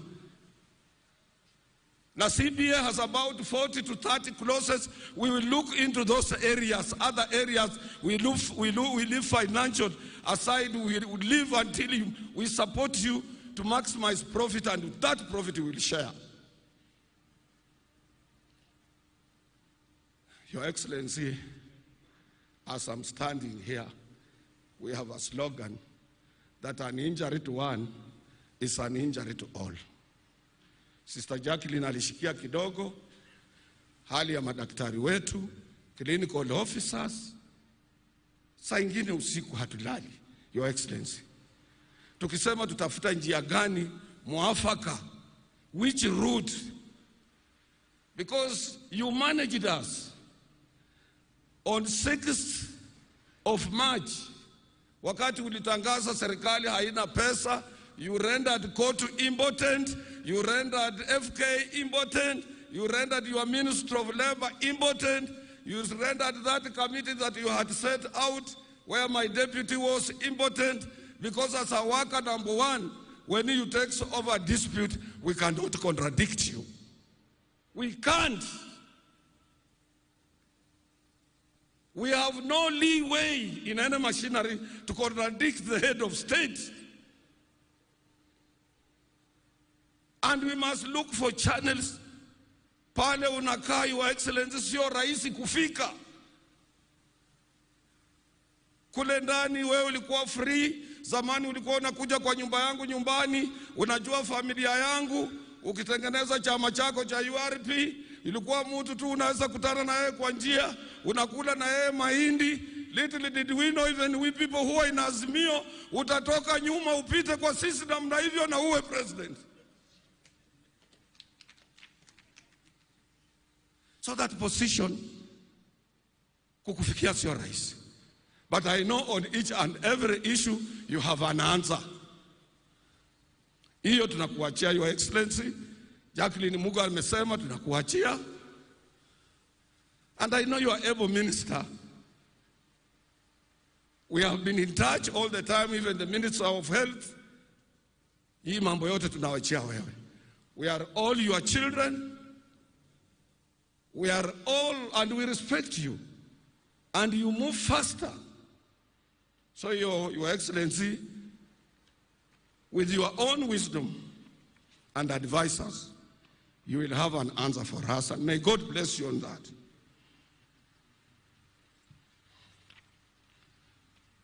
Karibu nimalize. Naomba Mungu anisaidie niwe mfupi sana kwa maneno, nisikose. Your Excellency, I a little bit touched on digital e-commerce, as it is known now in the circle of International Labour Organization as platform economy. And also in other areas it is known as smart economy. Because smart, we use smart gadgets, we use smart telephones, smart iPads, smart computers, smart televisions, and these are the things currently driving the economy. We want to thank you for the efforts you are making to make sure that you establish information technology centers in the whole of Republic to make sure that our young men and women are versed with what is going to be there in future. That is where the world is going, where people will be able to earn from where they are living, from Karachuonyo, from Huisero, where I come from, and from other places, from Coast, from Kilifi, and from other places, simply because now you would have, this one opens the world and the young men to the world markets of business. And we want to thank you for that and appeal to you, Excellency. We have refurbished Tomboya Labour College at a tune of 500 million Kenya shillings without borrowing. coming from workers alone. And I want people who are making noise to visit Tom Mboya Labour College, Kisumu. It's more than any known university in this country today. We are asking you kindly, Your Excellency, to support our efforts on that college and come and launch it as an IT center for our country, where we'll be able to train both workers, employers, and first-line managers from every farm that we deal with, and also from parastatals, and your government as well can use that institution.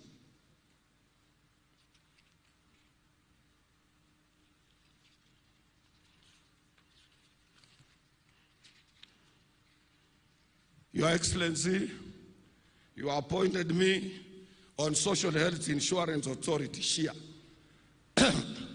And we are migrating to this new authority from National Hospital Insurance Fund. We support you very much on this. And more so the people you appointed on this SHIA board are capable people, people who are committed, Your Excellency, to help you, including the PS Health, including the current acting CEO, and more so the chairman, Dr. Luenyi. But I want to appeal to you, Your Excellency.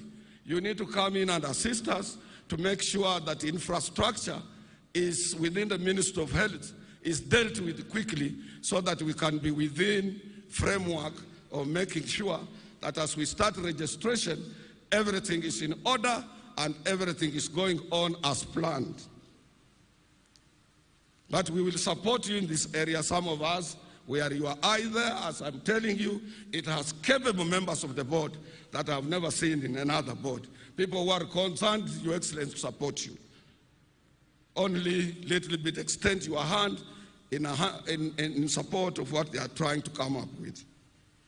On the issue of housing, you remember you did lectures about this when last year during Labor Day, and you convinced us as workers that we must support you. And when I asked your ministry, which is in charge, whether workers will have an opportunity to be on that board, and after consultation with their office, they are allowed us, as per the current act, to appoint one of us on that particular board. The purpose is we as workers will support it financially. But the eye on that board also, when there will be allotment, because we have some shop stewards and workers who have even nowhere to sleep, they will have an opportunity to be housed in this new venture that you have started. And it is not only in Africa. Algeria, they did it. Egypt, they did it. And so many other African countries, they did it. And as I've said, the only problem with our country, Your Excellency, is that we were not used to paying taxes. And when you said everybody should pay tax, it became as an alien issue in this country. Because a normal Kenyan would like to eat without working, would like to make money without earning. And this is where the problem is. I want to end there, Your Excellency. I don't want to tire you. But the last area I want to ask you, because I said I will recognize all good things you have done for workers of this country. And you will continue doing these things. And next year we will be with you. And other years to come. And we will give you support as a pressure group. And when we are called to kiitwa tutaitika sisi. Research yetu inatuambia, Your Excellency. But I don't know what is in your pocket. Kama unaweza kunja macho, because Jacqueline said, oh, general wage increase, if that is employer now, it's not anchored on any law. We must have wages council, sit and discuss and see how this general wage works. Let me remind my sister here, my twin sister. In 1972, when our economy was not performing, we were doing badly. The late president, the founding father of this nation, Mzee Jomo Kenyatta, announced general wage increase at that time of 15%, you can imagine, to everybody. And he also asked employers to increase their workforce by 10% in order to alleviate or to reduce unemployment in our country. Which law is it anchored to? Anything that comes from the mouth of the president, let me tell you, people, anything, hata president akikusalamia jambo. That is law. That is law. Usifikirie utaenda kutafuta law ingine pale ingine. So wacha tupeleke president pole pole na tumwangalie, tumchunge na yeye atatuchunga. Na tunaomba yeye atupatie 22.5% or whatever he has put in his pockets. Ama tena nimesema vibaya? Nikiomba hiyo nimesema vibaya?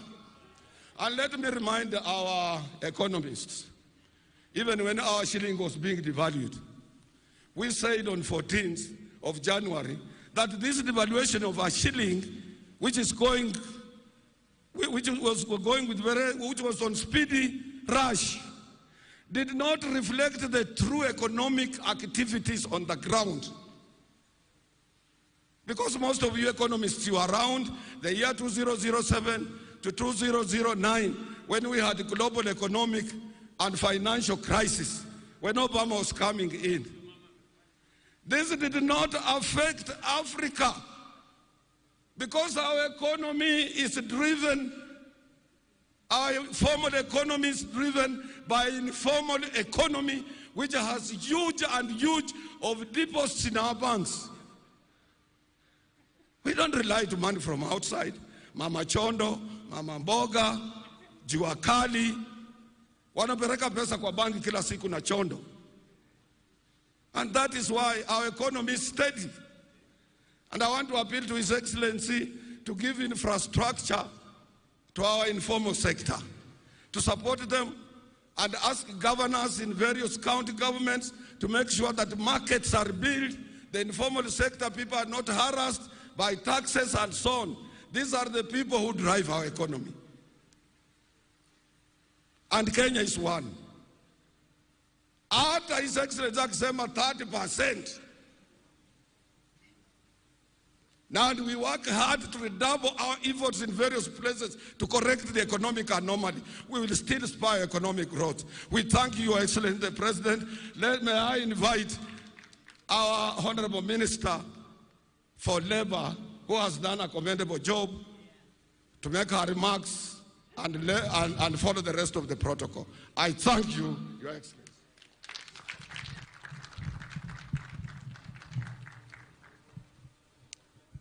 Thank you, Brother Francis Atwoli. Your Excellency, Dr. William Ruto, the President of the Republic of Kenya and Commander-in-Chief of the Kenya Defense Forces, Your Excellency, Honorable Rigathi Gachagua, the Deputy President of the Republic of Kenya, Honorable Judges present, Cabinet Secretaries, colleagues present, Honorable Johnson Sakaja, the Governor, Nairobi County, Principal Secretaries present, the Chairman and Executive Board members of KOTU, Brother Francis Atwoli, the Secretary General, KOTU Kenya, Sister Jacqueline Mugo, the Executive Director, FKE, Chairs of Committees of Parliament and Members of Parliament present, Ambassadors and High Commissioners present, all distinguished guests, ladies and gentlemen, Hamjambo.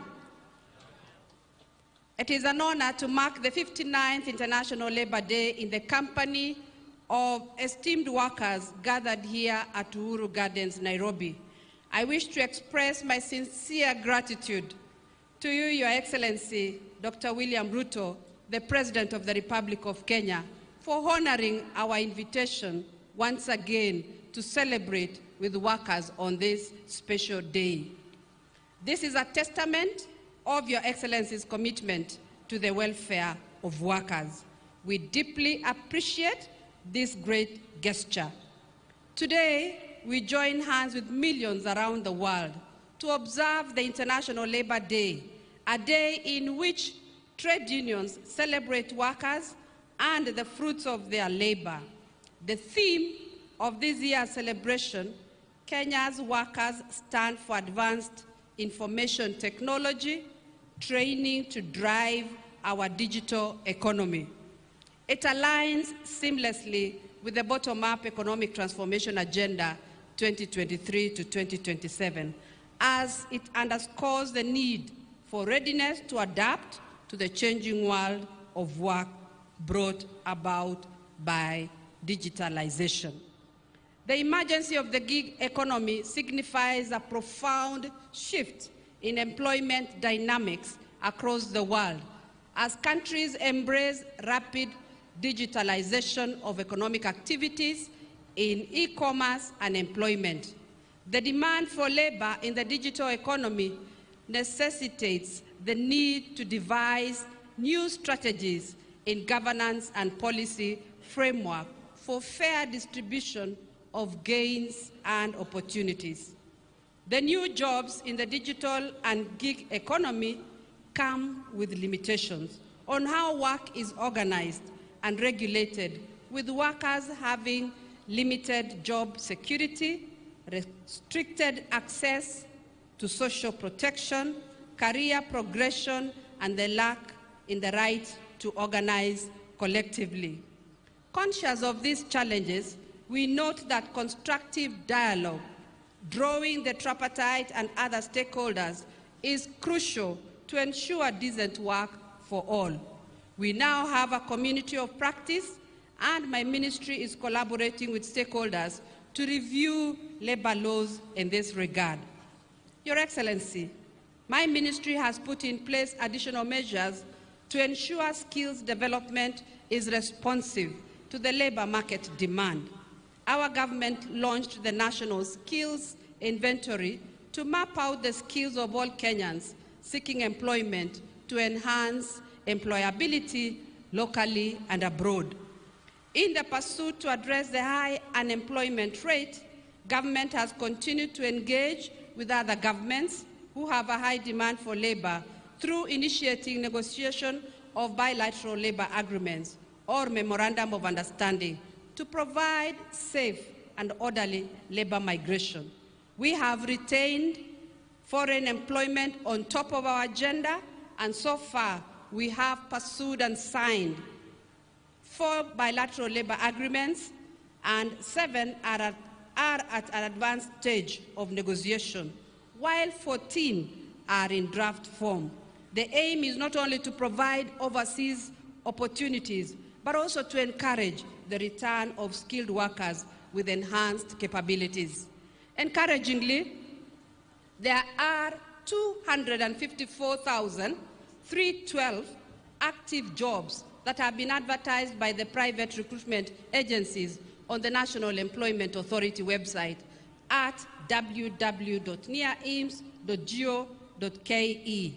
Job seekers are encouraged to register through the website and apply for the jobs.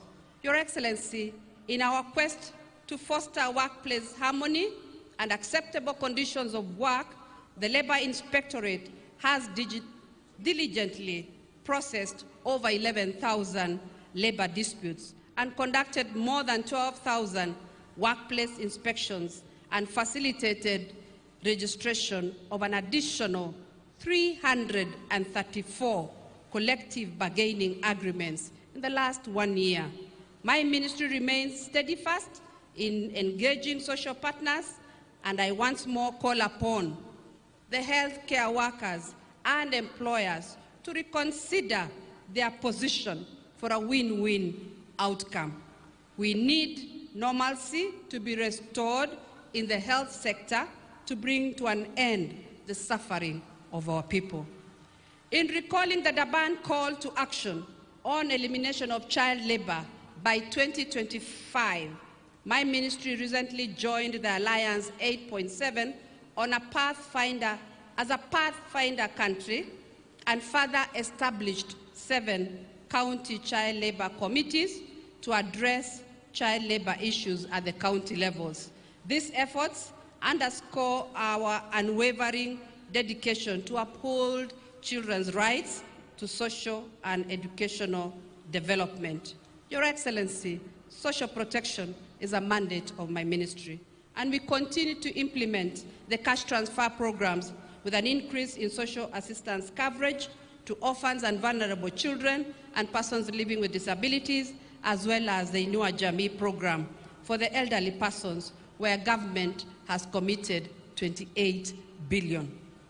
In a move to afford social security to those in the informal sector, we have intensified campaigns to promote Haba Haba program under NSSF, where members can access their savings plan through their mobile phones by dialing *303# to give members a chance to save 25 shillings a day, a minimum of 25 shillings a day, with an option of withdrawing 50% of their contribution after consistently contributing for a minimum of 5 years.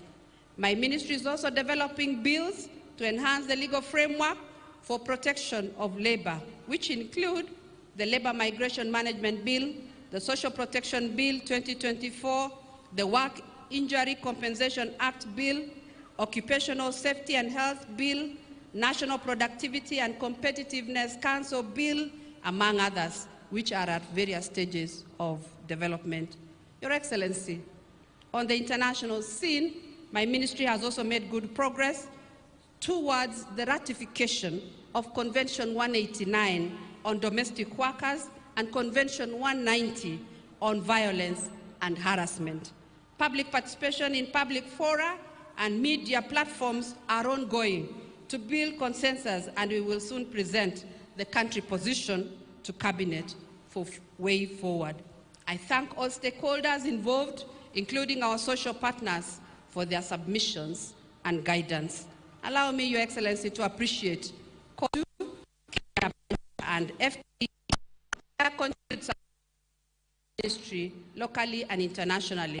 As members of ILO governing body, they have effectively represented the country's interests and ensure that we have the necessary technical and financial support. In comparison to other countries in the region, Kenya has a total of 12 programs supported by ILO. As I conclude, I wish to emphasize the importance of strengthening the social dialogue institutions by increasing the funding to enhance their operations to curb the recurrent countrywide industrial actions. Finally, I wish to state that my ministry stands in solidarity with employers and workers and will guard their fundamental principles and rights at work, as well as ensure social justice for all. We cannot forget our brothers and sisters who have perished due to the devastating floods, those who have been rendered homeless, and the ones in hospitals. Let us all stand with them in prayers as well as support them where we can. It is now my humble pleasure to welcome His Excellency Honorable Rigathi Gachagua, the Deputy President, to make his address and invite you, Your Excellency, the President of Kenya. Karibu, Your Excellency. Your Excellency, the President of the Republic of Kenya, Commander-in-Chief of our Defense Forces, the Minister for Labor and Social Protection, the Secretary General COTU, Mzee Francis Atwoli, the Executive Director of our employers, all protocols observed. Good afternoon. Your Excellency, your presence here is a clear testimony that your administration recognizes the Kenyan workers as a key driver of our economy and a senior partner in the country's development process. And it is for that reason, Your Excellency, the workers of Kenya, and indeed the people of Kenya, want to listen to you this afternoon. My duty, therefore, is very simple, is to request all of us to be upstanding as I request the President of the Republic of Kenya to come and talk to the Kenyan workers and the people of Kenya. Your Excellency. Asante sana Mheshimiwa Rigathi. Tafadhali tunaweza keti chini. Thank you very much.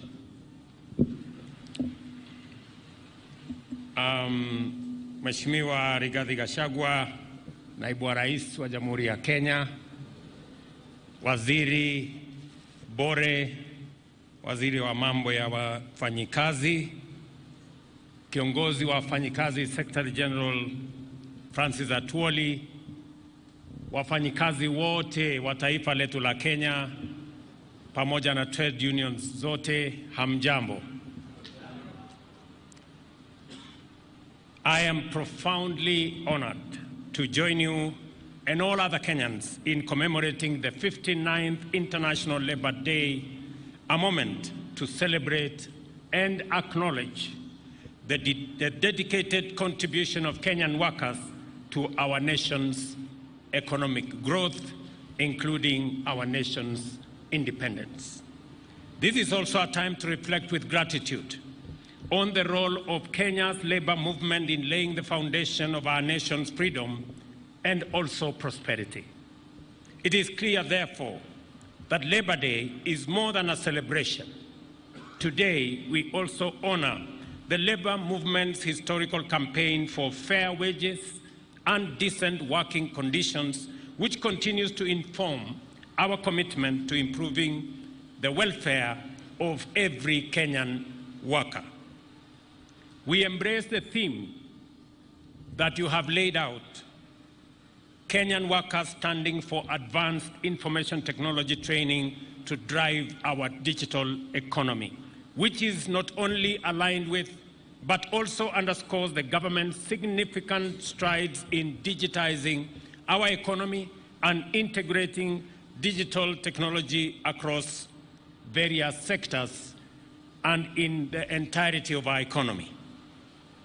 While Kenya is globally recognized for its advancement in digital readiness and inclusivity, there is still much to be done to achieve job creation and increase in productivity.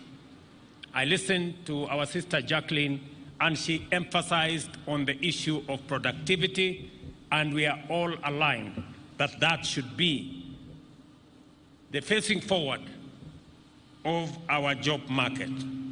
Through strategic investments, we have built robust digital infrastructure, established incubation hubs, and launched initiatives like the TVET Jitume program to boost youth digital skills. As I speak to you, Kenya Power, ICTA, and the Ministry of ICT are rolling out the program that will give us an extra 100,000 kilometers of fiber optic and connect 100,000 other institutions, including markets, including schools, including homes, so that we can have a firm foundation to tap into the digital economy, whether it is digital jobs or digital commerce. Likewise, the Ajira digital program aims to empower over 1 million young people with digital job opportunities, showcasing our commitment to revolutionize the economy through our digital economy. Despite progress, workers still face precarious conditions. We are dedicated to updating labor. We are dedicated to updating labor laws to protect workers in today's evolving market. We are also committed to relevant government and private sector entities to expedite policy development and legal frameworks for this dynamic sector, ensuring full protection of workers' rights. Further, we have implemented measures to enhance our vocational training across counties. This is aimed at increasing their capacity to equip our workforce with the necessary skills to bridge the gap between available jobs in the market and suitably trained workers for these positions in our ever-changing economy. The pace at which jobs are created in our country is way lower than the rate at which new workers enter the job market. Every year, 1 million workers enter the job market in Kenya, while only 200,000 are absorbed into formal jobs, both in the private and public sector. Labor migration, therefore, is a critical component of our socio-economic development, benefiting both Kenya and counties that welcome our workers. As the Minister has said ably, this is the reason why we continue to negotiate bilateral labor agreements to facilitate safe and orderly labor migration, protecting Kenyan workers' rights and facilitating their access to international job markets. We are at the advanced stage of concluding several bilateral labor agreements with many countries, including the UK, Germany, Austria, Saudi Arabia, among others. Every Kenyan worker has the right to fair pay and a safe workplace. The 2024 Social Protection Bill, approved by Cabinet in January, underscores our dedication to address gaps in social protection, including fragmented legislation, coordination issues, and funding shortages. We are committed to enforcing labor laws and engaging in ongoing social dialogues with unions and workers to uphold their rights. Like every other right, labor rights should align with the public interest and the economy's sustainable financial capacity. Social dialogues aim to enhance mutual benefit and shared interests, recognizing our collective goal of advancing Kenya's welfare. While the right to undertake industrial action is enshrined in the Constitution and labor laws, it must be exercised responsibly with due regard to the well-being of the public, and I urge all parties involved to act in good faith and prioritize the interests of our citizens. Respect for court orders is paramount, and adherence to the legal processes is essential in resolving disputes effectively. We need to tighten our belts and live within our means as a country in order to make more resources available to manage our economic challenges and to invest in goods and services that benefit all, not just some citizens. It is neither just, proper, nor reasonable for any group to make demands that run counter to this imperative, elevate their claims above legitimate benchmarks, or exceed our economic capacity. I want to urge workers, including our daughters and sons who are doctors, that as social partners, we must swiftly address the pertinent issues at hand, ensuring that essential services continue uninterrupted and our commitment to serving our citizens remain unswerving. Looking ahead, to ensure industrial peace and manage disputes effectively, I have instructed the Ministry of Labor and Social Protection to activate multiple wage councils outlined in the 2007 Labor Relations Act. These councils include Council for Seafarers, Protective, General, and Agricultural Wages. They will negotiate minimum wages in different sectors, enhancing conciliation, mediation, and industrial peace. Kenya operates within the global context, and our competitiveness is key to overcoming economic challenges. Progress has been made in managing inflation, stabilizing the currency, and addressing debt. Our economic policies have also lowered prices of basic goods, easing pressure on workers. As we continue on this trajectory, we need to appreciate that we must live within our means and manage the cost of doing business in our country as a way of enhancing our overall competitiveness. And it is the reason why, listening to both Francis Atwoli and Jacqueline Mugo, I think they are reading from the same script, and they are telling us the same thing. What they are telling us from my reading is that all of us, as the people of Kenya, those of us who have the opportunity to work, those of us who have the opportunity to get a job, we must be productive and we must get fair pay, because Kenya is going to be built by us. Every Kenyan has a responsibility to participate in the building of our nation. We are going to build Kenya with our energy, with our knowledge, with our expertise, with our talents, with our energy, and with our resources. We are not going to build this nation, or we are not going to expect others to build this nation for us. We are not going to expect resources from others to build this nation. It is first and foremost our responsibility.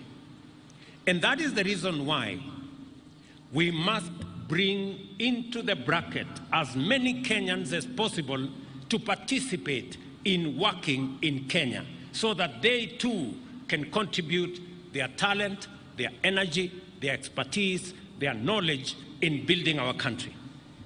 It is the reason why I have been deliberate and intentional on making sure that we do at least 3 things.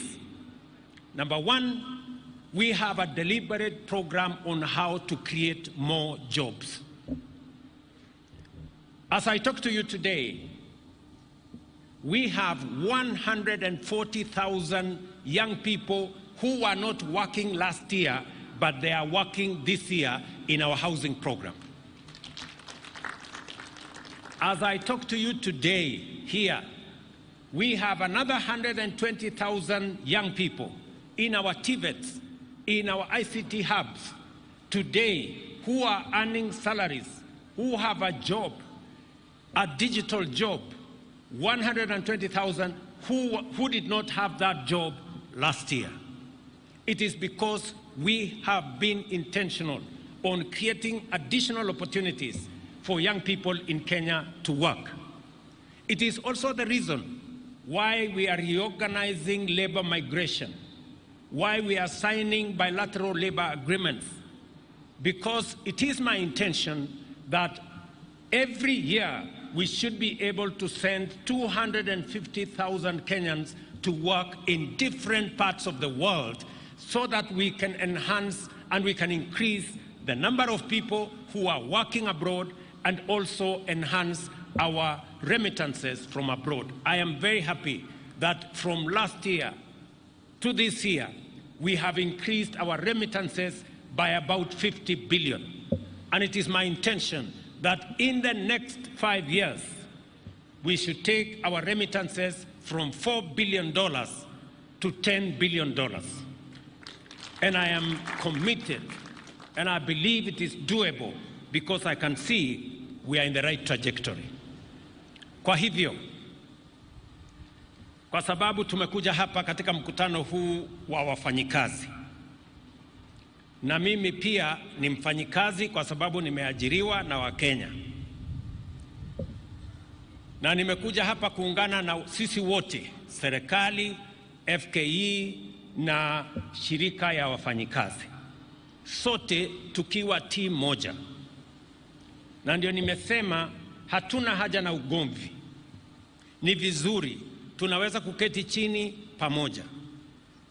Tunataka kujieleza kwa njia ya taratibu, bila ya msukosuko ama bila ya kupigana, kwa sababu inawezekana tukubaliane.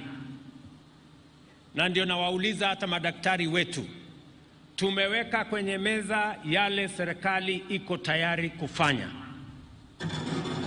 Kati ya mambo nafikiri 19, serikali imekubali mambo 17. Imebaki 2 kwa sababu haiwezekani kwa mambo ya fedha, na wauliza madaktari wetu warudi kazini.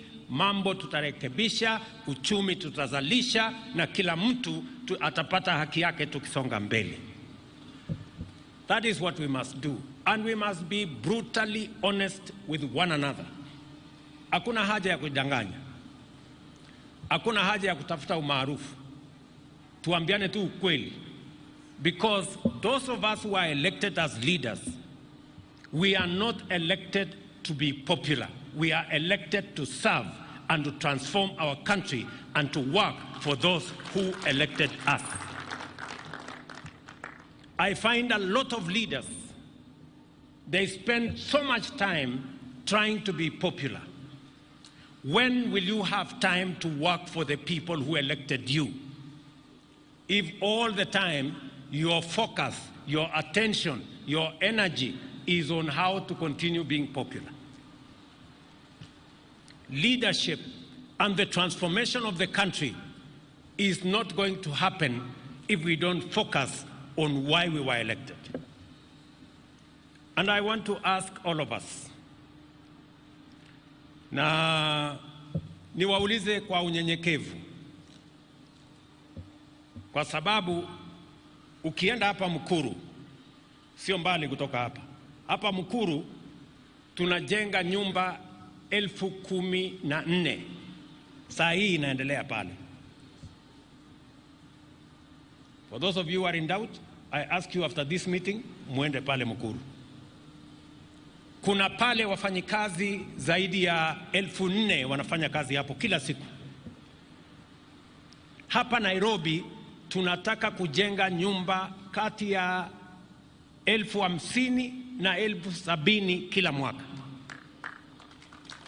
Ndio wale watu wetu wanaangaishwa na maji na mafuriko na maporomoko waweze kupata mahali ya kuita nyumbani.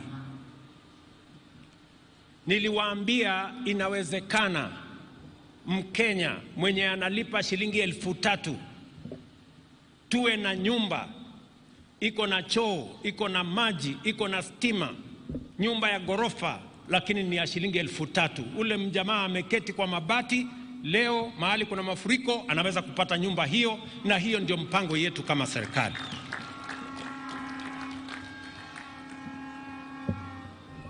Na kabla ya mwisho wa mwaka huu, before the end of this year, kabla ya mwisho wa mwaka huu, mutaziona zile nyumba nilianzisha mwaka uliopita, kwa sababu nyingi zimeanza kuwa tayari. If seeing is believing, you will begin to see, so that you can believe that we are serious on the housing plan. Our intention is at least in the next 5 years, we must create 1 million new home owners in Kenya, people who have a place to call home that we have facilitated. Apart from creating jobs, we create decent livelihoods for our people. I want to tell the people of Nairobi, jana tulikubaliana kwenye baraza la mawaziri, na tulisema wale wote ambao wanaishi katika riparian reserve tutawasaidia waondoke, kwa sababu hatutaki Mkenya apoteze maisha yake kwa mafuriko. Wale wanaishi katika vitongoji zile zingine karibu na riparian reserve, tumekubaliana tutatumia hazina yetu ya housing kuwasaidia kujenga social housing, ili hata na wao waishi mahali penye kuna heshima, mahali kuna maji, mahali kuna proper housing. Na tumesema wale wanaishi in our slum dwellings, they will be our first priority on matters social housing. Kwa hivyo nataka niwaulize wafanyikazi wote, sisi wa Kenya tujue ya kwamba nchi hii haiwezi kujengwa kimiujiza, haiwezi kujengwa na watu wengine. Wenye kujenga Kenya ni sisi. Nguvu yetu, akili tulio nayo, mipango tulio nayo, na pesa zetu. Na hiyo pesa inatoka kwa ushuru. Kuitwa Zakayo si jambo. Bora tulipe ushuru, Zakayo ni jina, hakuna problem. Tunaweza kusonga mbele. Bora tujenge Kenya hii, watu wapate manyumba, tuwe na affordable, tuwe na universal health coverage, watoto vijana wetu wapate ajira. Zakayo ni jina, tuendelee mbele. No problem. Kwa sababu tutakuwa tunajidanganya, na tumejidanganya muda mrefu. ya kwamba nchi inaweza kujengwa na madeni kutoka nchi zingine. It is not possible. And I have to be brutally honest to my fellow citizens. We must face up to the reality. We must build our country with our energy, with our knowledge, with our talent, with our effort, with our plan, and with our taxes. That's how we are going to build this country. Kwa hivyo, na wauliza viongozi wote wenzangu, najua haikuwa imepangwa ya kwamba tutaangalia vile wale ambao wanahusika wataketi chini ndio tuweze kupata nyongeza ya minimum wage. Mwaka huu lazima tuwe na mpango ya kuongeza minimum wage. That we must do. Najua Jacqueline amesema iko namna hii, lakini Jacqueline, this time round we must do something about minimum wage. And therefore, kabla sijatangaza hiyo, mimi nataka niseme ya kwamba wale wote ambao sisi tuko na nafasi ya kuwa viongozi, let us try and be part of the solution. Viongozi waziwe ndio part of the problem. Viongozi wote wa Kenya tuko na agenda. Tumepatiwa nafasi na Wakenya ya kuongoza. Wakenya wanalipa ushuru. Tunataka watoto wetu wasome. Tumeweka mpango mkubwa. Wabunge wako na pesa ya CDF, wajenge mashule, wapange basari, watoto wetu waende shuleni. Tuko na mpango ya housing. Tuko na mpango ya universal health coverage. Tuko na mpango ya digital program ya kuendesha mambo ya digital hubs na kuhakikisha kwamba tunazalisha ajira. Tuko na kilimo. Na mimi niliwaeleza bila ya kudanganyana ya kwamba kufanyia maandamano njaa haiwezi kupotea. Mpaka tuende shambani, tuzalishe chakula ipatikane kwa wingi, ndio tuweze kupunguza gharama ya unga na chakula. Unga ambayo ilikuwa shilingi 230 sasa hizi ni karibu 100. Kwani ni maandamano tulifanya ama tulipatiana fertilizer wakulima wakazalisha chakula? So we must be, lazima tuambiane ukweli.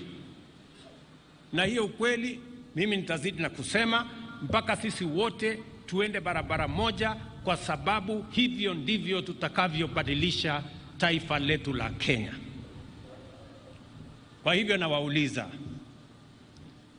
ile mipango tumeweka, wakati nilisimama hapa mwaka uliopita, niliwaomba munipatie nafasi kidogo nipange mambo. Vile mambo yalivyokuwa mwaka uliopita sio vile yalivyo sasa. Dola yetu imekuja mahali mzuri, gharama ya chakula imekuja mahali mzuri, ile interest rate imeanza kuteremka chini, mafuta pia imeanza kushuka chini. Ile kitu tu bado iko juu ni makelele ya siasa. Tunataka pia hata na hiyo ikuje chini, ndio tuweze kwenda mbele kama wataifa. So nawauliza viongozi, tuwache makelele, hasa wale viongozi ambao wanatafuta mbinu na njia ya kugawanya Wakenya kwa misingi ya ukabila. Mimi nawaomba viongozi wote, mimi nawauliza viongozi wote, na washauri viongozi, ukabila haiwezi kubadilisha maisha ya mtu yeyote. Na mkiona kiongozi ambaye anaendesha siasa kwa msingi ya ukabila, huyo ni kiongozi bankrupt, kwa sababu mtu akikosa agenda, kama hana mpango, kama hana plan, anaenda kukwama kwa ukabila, kwa sababu ndio ile siasa duni ya nyuma ya mwisho. Please, mtu yeyote mwenye ako na sera kuja zungumza na Wakenya. Useme housing si mzuri, useme yako ni gani. Useme export of labor si mzuri, utuambie yako. Useme kuzalisha chakula na fertilizer si mzuri, utuambie isalishwe namna gani. Ukuje utuambie utaki digital jobs, watuambie yako. Lakini usikuje kutuambia ukabila. Hawa ni wakabila hii, sijui hawa ni wakabila ile, sijui wale ni wakabila ile. Hiyo ni upuzi na hiyo ni ujinga. and I say it without fear of any contradiction. Tumetoa nchi ya Kenya mahali mbali. And I want to ask the citizens of our country, especially those of us who have the privilege to be leaders, to desist from dividing citizens along tribal lines. That is retrogressive, that is primitive, and that takes us backwards. Tunataka tuende mbele. Tukubaliane, mshahara tutaongeza kwa njia gani? Mapato tutaongeza kwa njia gani? Tutazalisha chakula kwa njia gani? Na ndio mimi nataka sasa nimwambie waziri wetu wa leba aite kamati ile inahusika na waketi chini, minimum wage tuongeze at least minimum by 6%, na mtaniambia vile hesabu hiyo itafanyika. Alafu pale mbele tutaongea na nyinyi vile mambo itakavyo kwenda mbele.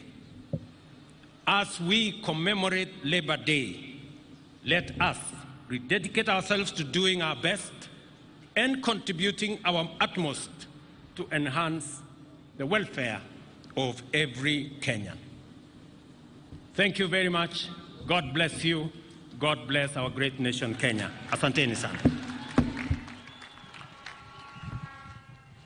Tumpongeze Rais kwa hotuba yake. Asante sana Mheshimiwa Rais kwa hotuba yako. Na kwa sasa tumefika mwisho wa sherehe ya leo.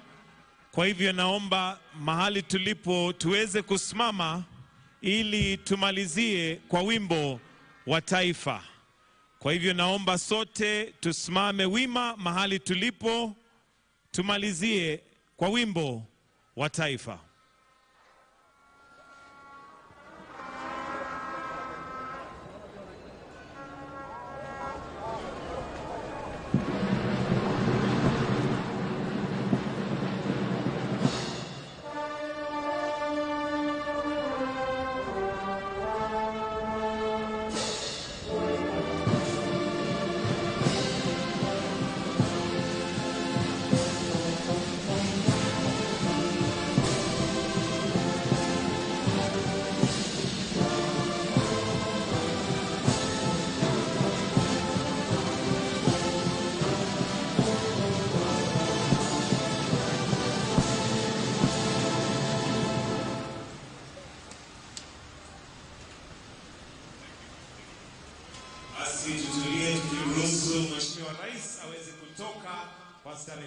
Thank you very much. We'll now allow His Excellency to leave at his own pleasure. Do have yourselves a good day and a good afternoon.